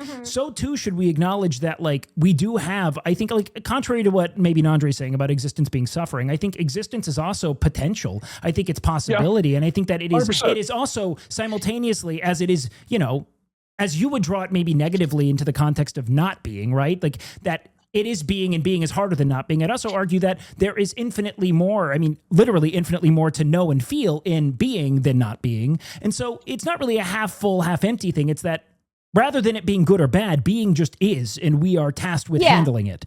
And I think because of that, we have to consider, yes, we have enormous privilege and things I think on a technological and material level are better than they'll ever be. But are we utilizing those resources and those privileges to be truly contented? And I'm not sure that I really have a good answer. That's a point. I'm not saying. Oh, I don't think so. I'm actually working with you on that. We're chilling. By the way, I just want to announce this is actually how I spin into my MAGA grift. Let's go, baby. That's right. Roll yeah, you wouldn't be the first person with the bud hat. You're gonna have to take that one off, bud. Right. I at the end of the and like chat's like losing their mind over this. You're losing your mind over a fact. Like the fact that I gave you is that the 21st century is the least violent history, or at least violent century in I human think history. they're losing their mind. Only because I think they're losing their mind because I think that violence is interesting though, because sometimes the threat of violence or the thought of impending violence can be more vexing than the existence of like violence before you. When humans have always been violent creatures. You could argue that existential dread. I'm not going to say that to somebody who is a minority or trans or a subjugated class. I would never say that in their face. That feels weird. You know what I mean? Wait. But what you think the 17th century was nicer to minorities? No, you're missing the point. I'm not saying that it is better or worse at the time. I'm saying that it doesn't fucking matter because it still sucks. Yeah, I was gonna say. I think like theoretically, it is better. Like it is better for my trans friends to be alive right now, comparatively to other times in fucking human history where trans people did exist because they've existed for the entirety of human history. That is not to say though that my trans friends are not currently like on the brink of being genocided by like in the United States of America. Like you're these two objectively realities can correct. exist. Wow. So the reality is like while I agree, yes, objectively, what your premise is, yes, like from a factual and objective perspective, if we are looking at it comparatively, sure, sure. Yeah, but I don't think that it's relevant. I don't think it's relevant to the conversation. Exactly. Moreover, Also, right, if you want to put it in terms of like human on human conflict slay, but like we are also perpetuating another mass extinction event. So like while maybe theoretically like within your like parameters, like we are less violent like than we have been in the past, like I would go as to argue is like I don't necessarily inherently agree with that because we are literally actively destroying the environment that we rely on to live in. And like there's if the environment goes, genocides happening right now in the world. So I think I'd like to kind of unify this a little bit by saying that I think more than anything, what I think is just maybe intrinsically unproductive outside of maybe the occasional check-in just to remind people of things is that when trying to address enduring systemic inequities or let's say like material asymmetries, to point to what is good oftentimes does, let's say, invalidate those who are the victims of what is bad. And I think that that's like something that everyone on the panel would agree with, right? It's a good thing sometimes to be like, hey, some things are working, but we also have to question like, okay, some things are shit. Yeah, like, but like to what extent are the things that are working in the direction of like ridding that pain or suffering, right? Because we could be like, what is keeping us less violent, for instance? Why are there less wars? I think it's because the threat of extinction is now implicit in conflict, whereas like prior it wasn't that. So we have these new kind of like vexing, insidious fucking seeds of panic that are like new in a way that like I don't. Yeah. It's interesting, I guess, that the forces that make things good can be incredibly vicious. My stance on society is that humans have been doing the same thing they've been doing since the beginning. For the most part. It's always been this way. Some things are better. Are they all great? No. Do we have vaccines so people can live longer? Yes. Is healthcare great though? Fuck no. It's dog shit, like especially in America, but it's still better than it used to be. Are we just as violent in dividing and conquering and killing the same as before? In my opinion, yes. And I hate that is a thing that still happens, and whether it's human nature or whatever the fuck, I don't know what the fuck it is, but it's been happening since the beginning of time. I think my stance is there are things that are better. Like I am grateful I was not born in the 1700s because my ass would die instantly. I would love to. Oh, sorry, continue. No, that's really it. I think just like some things are better and some things are shit in the same, and that's kind of life. I actually think that a lot of what you point to. I love that we started tonight talking about dicks and we got to hear these are the conversations that is the router side. That is exactly what this podcast is meant to be, by the way. Like by design when I wrote it out. I will always just say some fucking shit. They'll just send people off. Bro's gay. I do it for the rage, just for the combo, for the rage bait. I'll just throw it out there. I kind of want to go ahead and offer though that like I don't think that this is just something that's endemic to humanity. I think that humanity cannot be interpreted independent of the context in which it exists. So I think that we have material circumstance that frames behavior, and I think that we, more than anything, yearn to live. And I also think that we yearn to extend life to people that are near us. And so I think that we, in a lot of ways, are deeply cooperative, deeply loving, and deeply communal. And I think that this picture that we like to draw of this like jaded, callous, violent force is completely in betrayal of our very essential sort of like communal spirit. And so what I mean to say is that I think that what we understand of humanity is what we understand of humanity in the face of scarcity and in turn existential threat. And that is a very different concept of what humans are than what humans can be. And part of why I really like to frame it in that perspective is to realize that there are certain objectives of sufficiency that I think are far more meaningful than like global tribalism and completely fictitious narratives of like scarcity when you look at all the food we throw away, for instance. Like there are so many layers of like artificial sort of conflict that keep us on this perpetual sort of treadmill of consumption and production. And I guess like maybe it's too like esoteric to really like go anywhere with, but I really always love to reframe this idea of us being evil as us being very scared and actually demonstrably very good in the context of the people we love. And as long as we feel like we are safe, we will be loving. I mean, I don't think humans are inherently bad. I think we're all like anything else. We're all just animals. You know what I mean? Like people are driven by what? He's not laughing. Oh, he's no, I know that scared me. He scared me. I was like, is he okay? And I think humans can be driven by a lot of things. They're driven by community. They're driven by desire. They're driven by emotions like anger. They're driven by sex. They're driven by love. Like, I don't think that makes people evil. I think that just makes you forgot a big one. Beings. Huh? Driven by subs, everybody. You can give those subs to Wake Wilder for that one. No.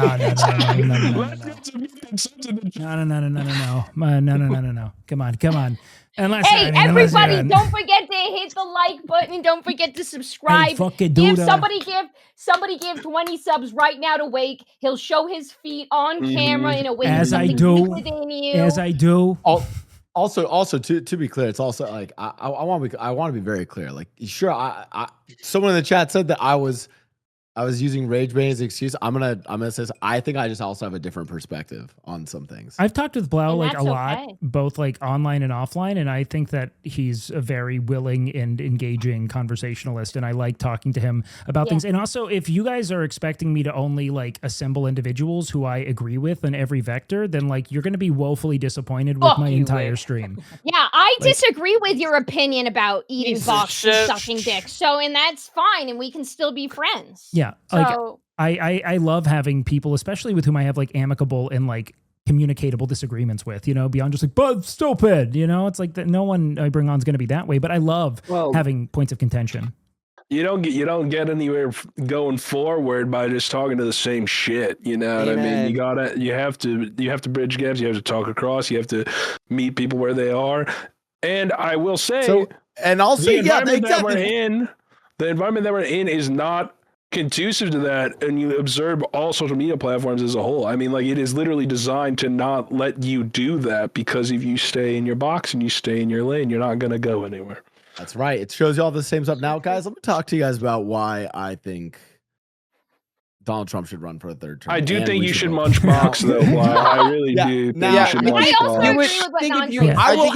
The psychic balance of the world is off because you refuse to eat pussy. Listen, I'm either going to eat pussy or I'm going to vote. I'm either eating pussy or I'm going to go vote for Trump. I don't know. To be fair, I actually think that's a very common conundrum in the Republican Party. Yeah. No, and that is so true. They're like, I don't want to eat pussy. I'm going to keep voting for Donald Trump. Yeah, they'll do that. Yeah. The Grindr activity shows this. Yep, Benny Johnson. Time to go to the fucking time to go to the RNC and isn't it crazy that Grindr will just put out their stats for the RNC and they're just like, yeah, this is our Super Bowl. Well, like that is so awesome. I actually do believe that even the gay men who are using Grindr at the RNC want that. They want to they want to hold on, bring him in. Let's expand our base. The concept of DL is catastrophe. Oh yeah, it should be antiquated. But maybe that'll always exist solely for the flavor. You know, even if we become completely like post bigotry and are cool, like we all are, like maybe we're all kind of pan in a way. You know, maybe I know I'm straight because I thought you were talking about deadlock for about 30 seconds. Yeah, Blah. What did you think she was talking about? This is a good test. I also thought deadlock, and I got in trouble because I said okay, so I'm the gayest. You think Deadlock is ass? You think Deadlock is ass? Did you play the new patch with all the new heroes? I got a lot. Listen, of my controversial takes, this one got me a lot more heat. Was when I said I thought Deadlock was going to fail. I was wrong on it, by the way. I actually think Deadlock's going to do well, but I said Deadlock would fail. If Valve, but it's not even out yet. As a long-time Dota head and a Deadlock enjoyer who was started when the beta started, and then I stepped away and I'm back into it. Valve's most frustrating thing, and you know this because you worked at Riot, right, Blau? Yeah, we used to steal that shit. Riot's esports system is so much healthier and well designed than what they had for Dota. And like the pro scene for Dota is dead. I mean, like the original during COVID, they funded their like Super Bowl or their like league championships at the end on a crowdfunding thing, and it was absurd. Like it was like a $45 million prize pool. Now they barely break like 3 million.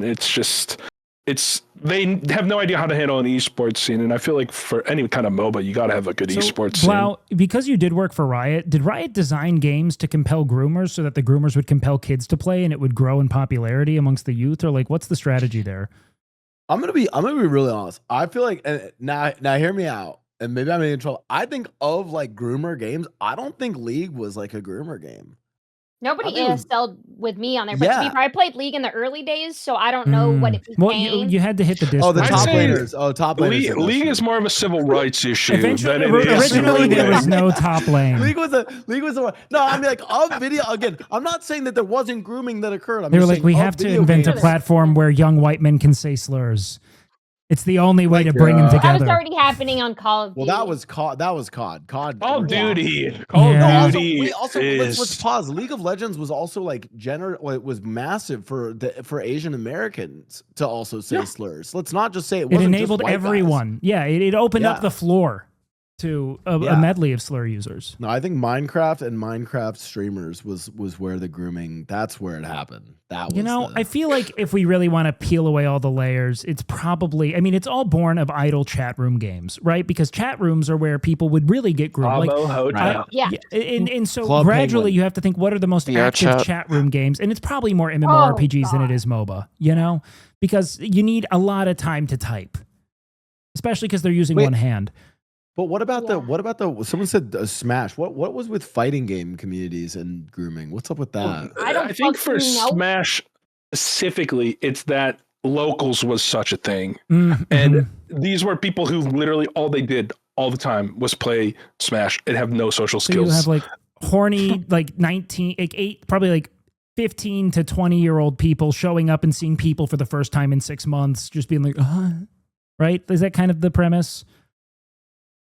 Sorry, wait. I'm the not. premise is that you have a lot of under-socialized people going into a social environment for like the first time, all the time, but constantly, like every weekend, and it was so consuming because, like, for Smash, especially like that era where people like point out like all of these very problematic actors in Smash, it's like it is such a consuming dedication to that community. It's all you do. It was your social life. It was how you spent all your free time. Like it just dominated everything you do. So I don't think you just had really opportunity to progress. I love socially. Hearing people talk about Smash because it feels like folklore. Like because it doesn't have the glitz or the gloss of like Counter-Strike or like League of Legends where the names are so like almost like celebrity adjacent. Everything feels like a Paul Bunyan situation.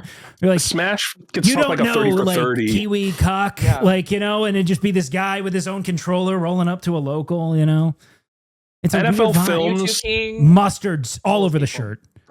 It benefits because I think people talk about Smash sets and personalities and tournaments in the reverent way of like professional sports. Like people like talk about the era of the Five Gods, like 90s oh balls. My God, it's like the intro to Hercules. Like we're getting the Parthenon. Literally. Like this is crazy.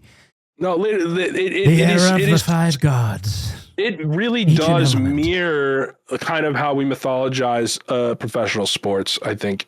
More so than even like something that has like baseball, very established esports teams. Yes, that's actually like probably old, the best. Like dead ball baseball shit. Yeah, sports time, roll time. Where like you remember old Bubba Gum Johnson. It's true though. People are romantic about Smash, and the way people talk about baseball is romantic. I think it's that Smash only really exists in local form, which makes it inaccessible in a way.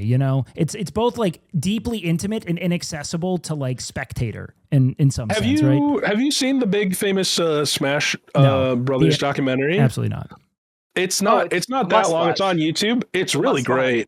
It's broken down by like every episode of it is focused on one of the great old school Smash players, and these aren't guys who really are in the scene too much anymore.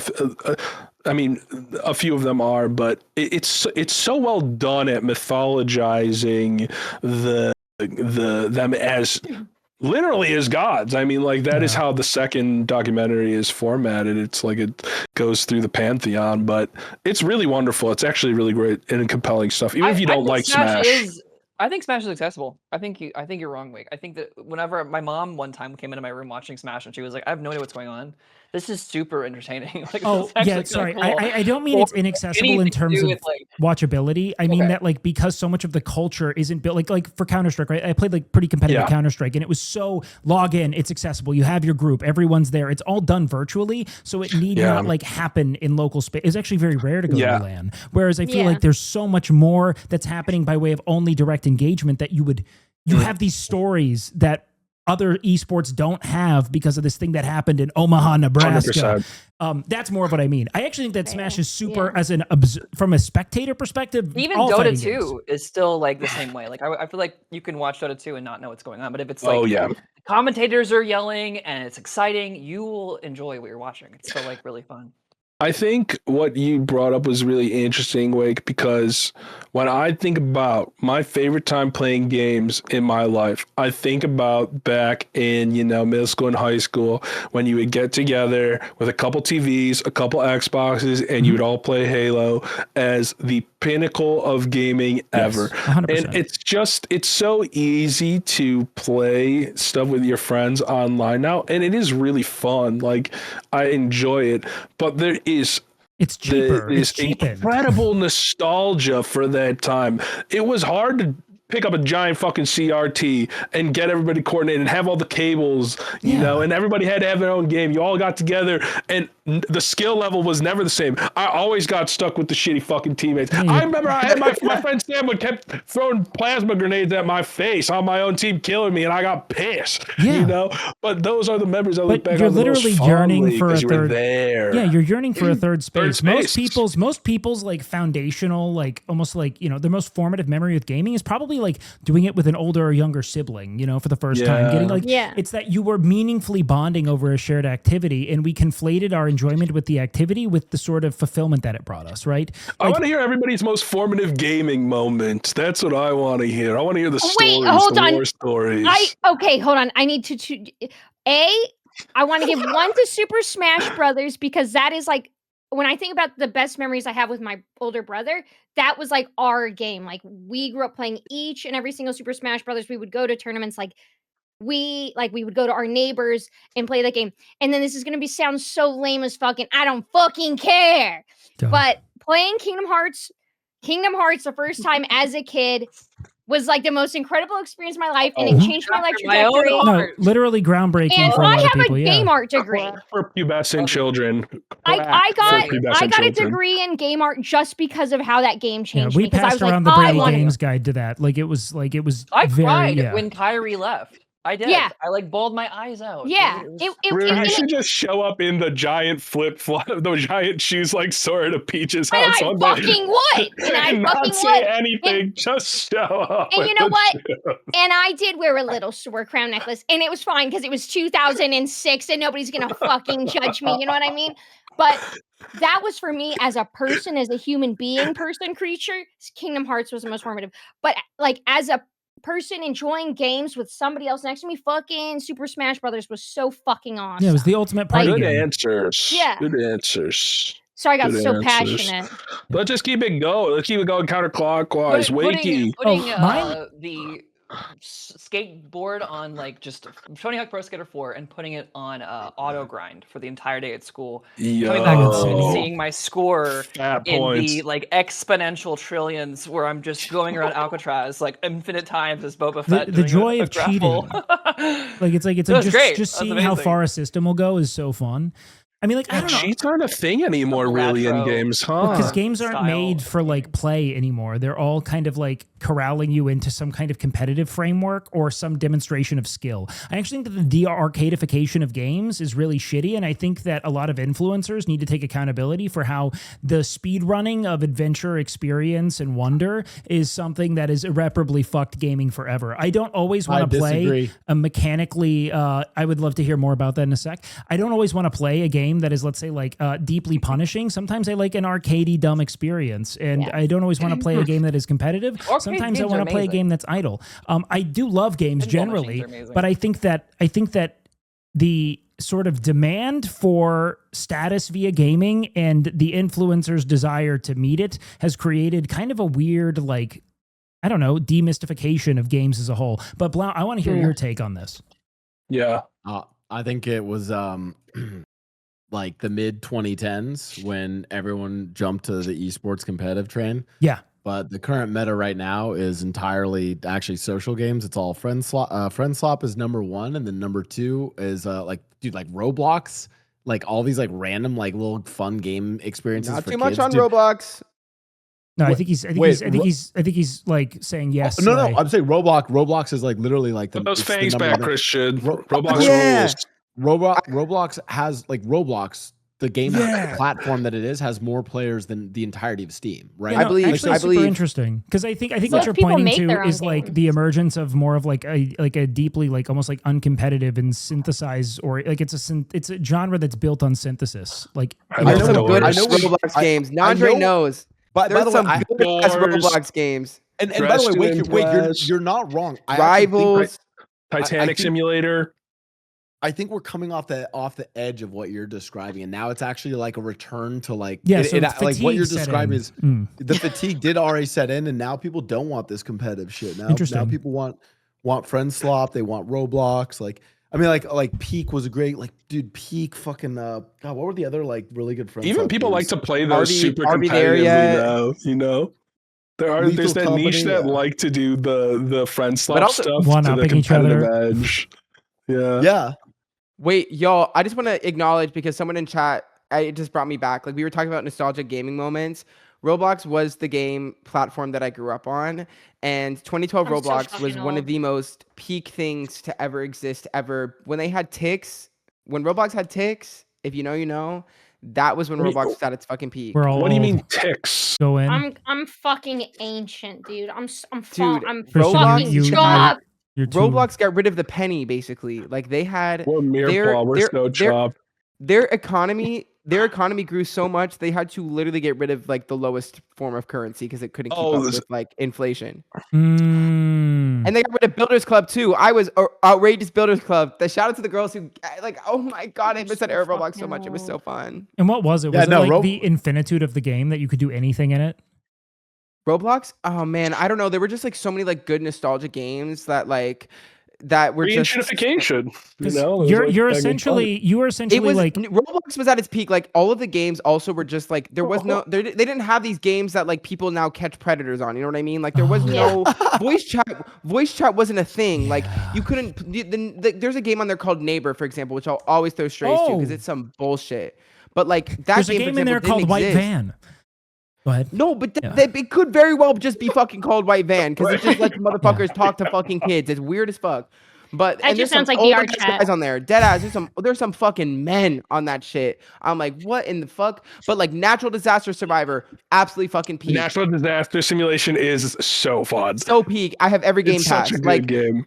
Roblox was ruined by by voice chat being a feature and by like all of the like basically and I don't want to get too much into it, but I think that Roblox is complacent in it in some capacity, and that they should be held accountable a little bit for where the platform has gone. And I think they are in some capacities, but I think there should be even more action taken from a legal standpoint personally. But that would involve acknowledging a problem and then drawing parents towards like maybe it the fact that they're money. Conditioning children to enjoy gambling, for example. Like they just allow that. Like Minecraft TOS does not allow that, for example. Like people can take down Minecraft servers if they like. I know that you can make some redstone fucking slot machines.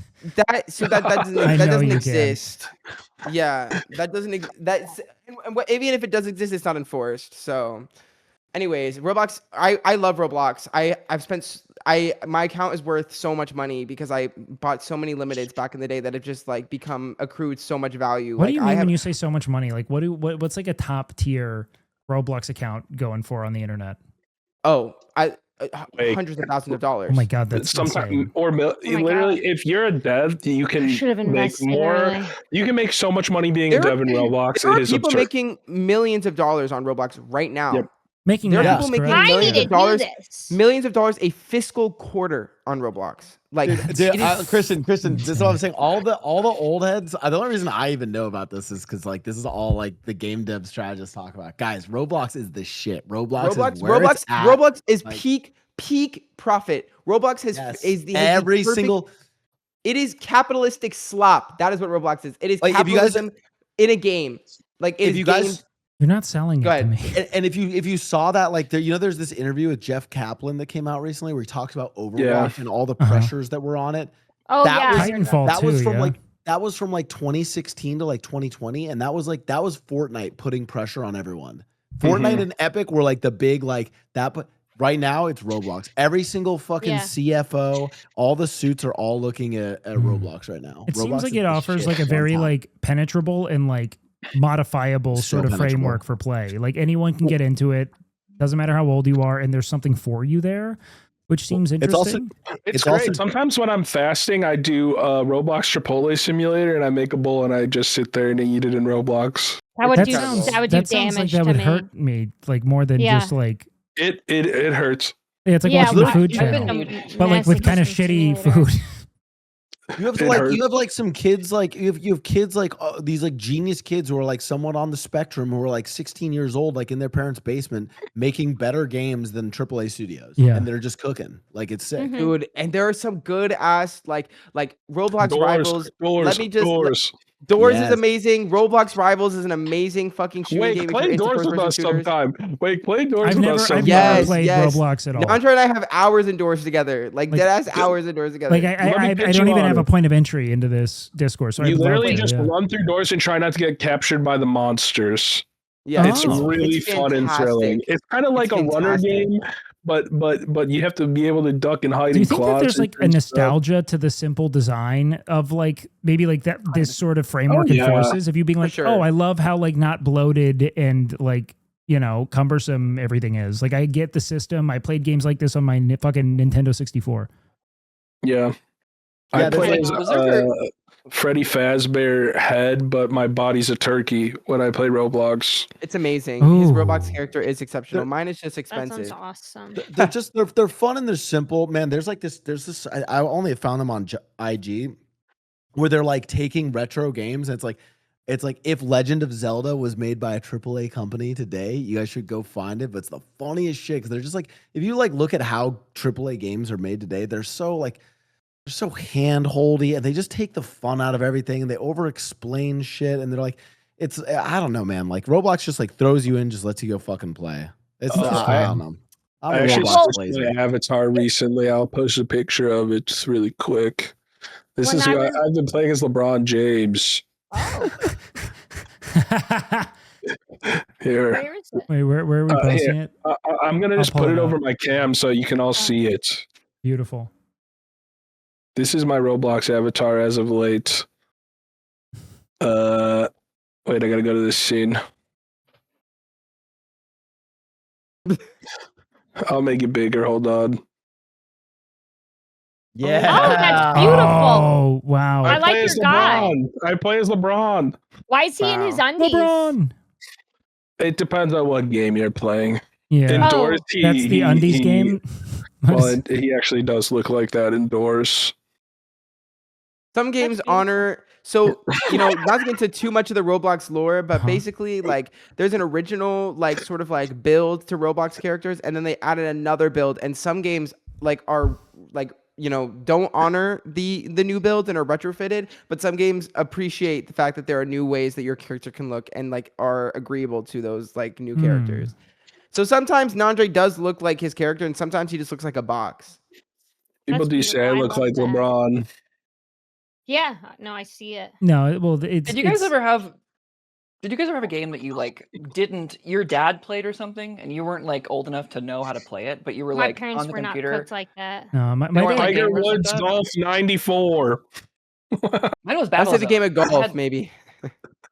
It was Tiger Woods 94. It was on the That's fun. computer, and I wasn't allowed to open it because, you know, back in the day, everyone only had one computer. You had the computer Yeah. room. Yeah, And yeah. I, Yeah. as Fuck a up his dipshit save. 6-year-old, one time thought it'd be funny to rub a magnet all over the computer screen, which got me in a little bit of trouble. I was like, look at all these cool colors, and then I realized I destroyed the You were PC. making art. You were making art. God. Yeah. That's brutal.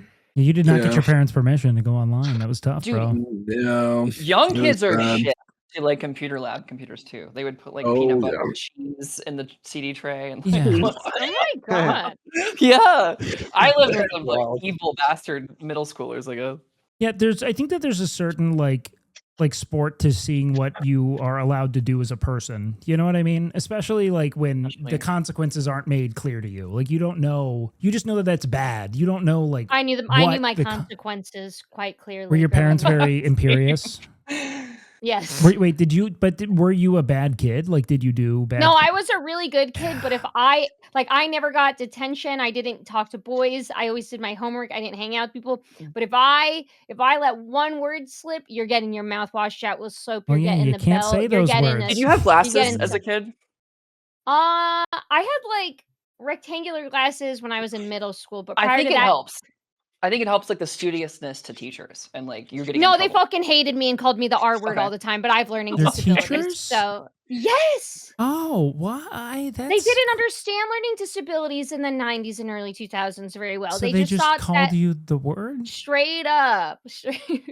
Ooh. Yeah. Maybe that was your teacher earlier in chat talking about Blau. Oh, you're right. I saw that. Hey, I can't believe she's still alive. Yeah.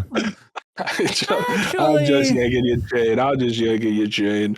I was not the best kid. Yeah. I mean, I was pretty bad. I was a prankster. I was a yokester. I did. You know what? The you were charmingly disruptive. I would bet. You know how they do superlatives? Yeah. Did you get most likely to be a comedian? No, they wanted to give me most childish, which was true, objectively correct. Like I was, but I was like, that's rude. So I wrote them a letter. And I was like, where do you get off? And they took me out of it.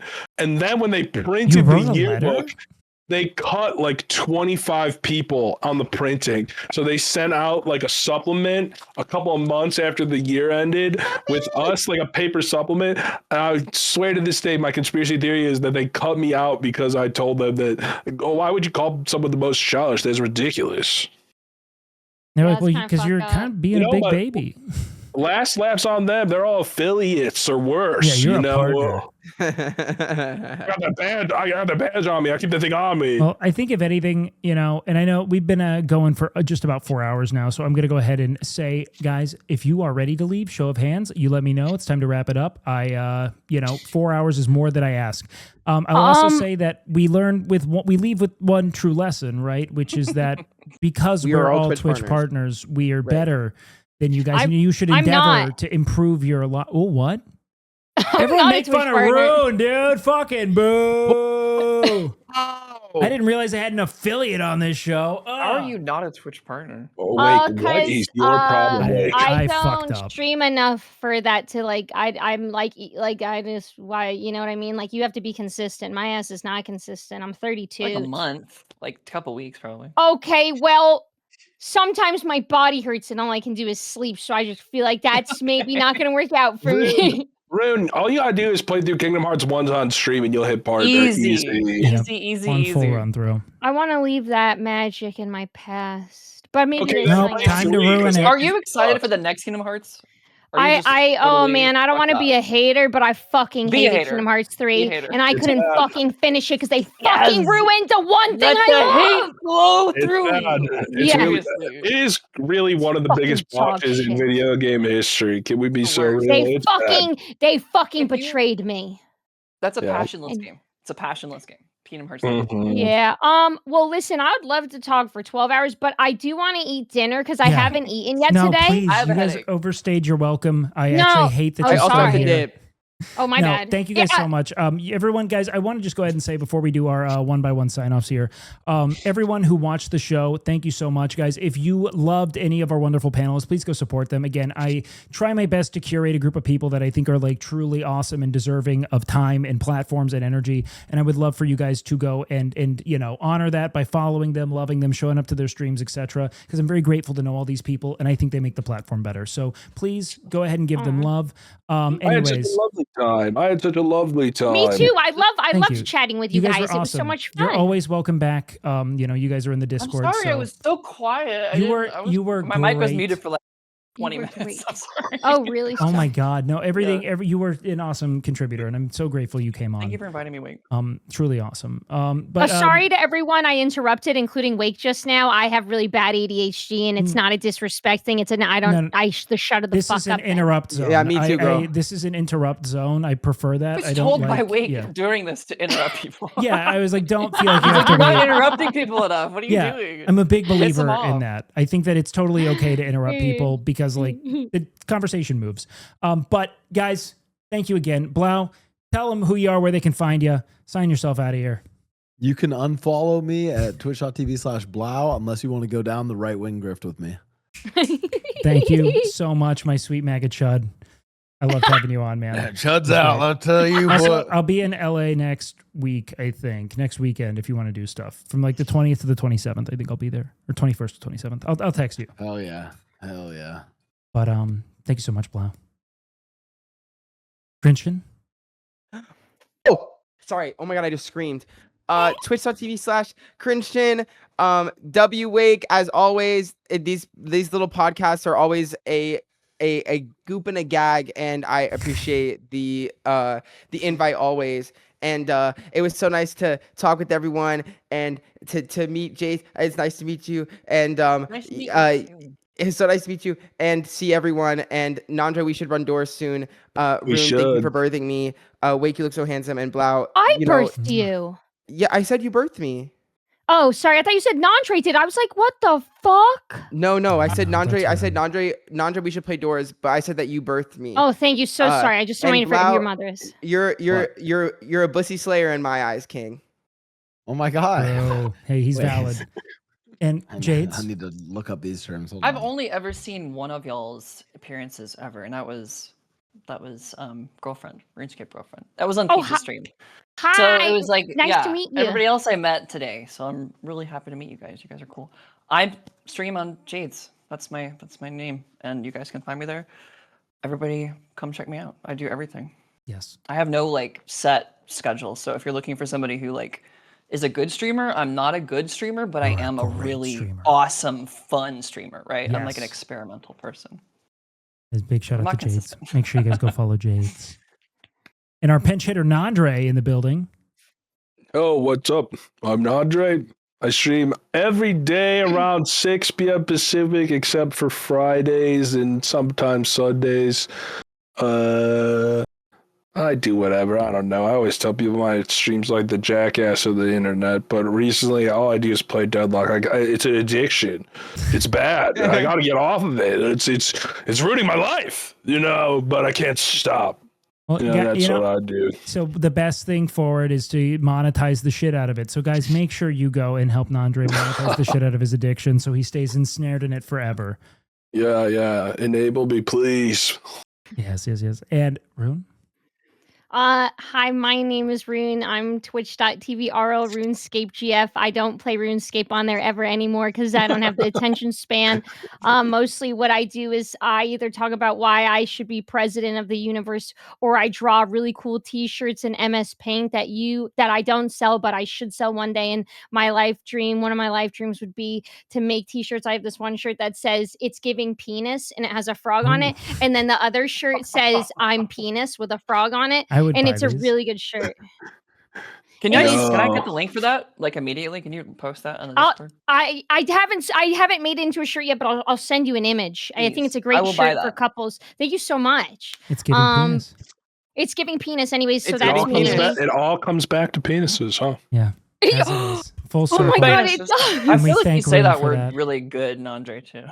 Penis? Like Penis? a good stick on a hike. Penis, Good penis, stick on a penis, hike. and motherfucker are the two that people tell me I Penis. say good. Penis. Penis. Well, Penis. guys, without further ado, I bid thee adieu. Thank you guys so much for coming on and making this show watchable. Bye, It means a Bye, lot to everyone. me. Thank you, Wig. Bye, W guys. Wig. Thank you, Wig. Thank you. W- Thank you. Subscribe to Wake. No, Bye. don't do Goodbye. that. Bye, Wakey. guys. See you guys.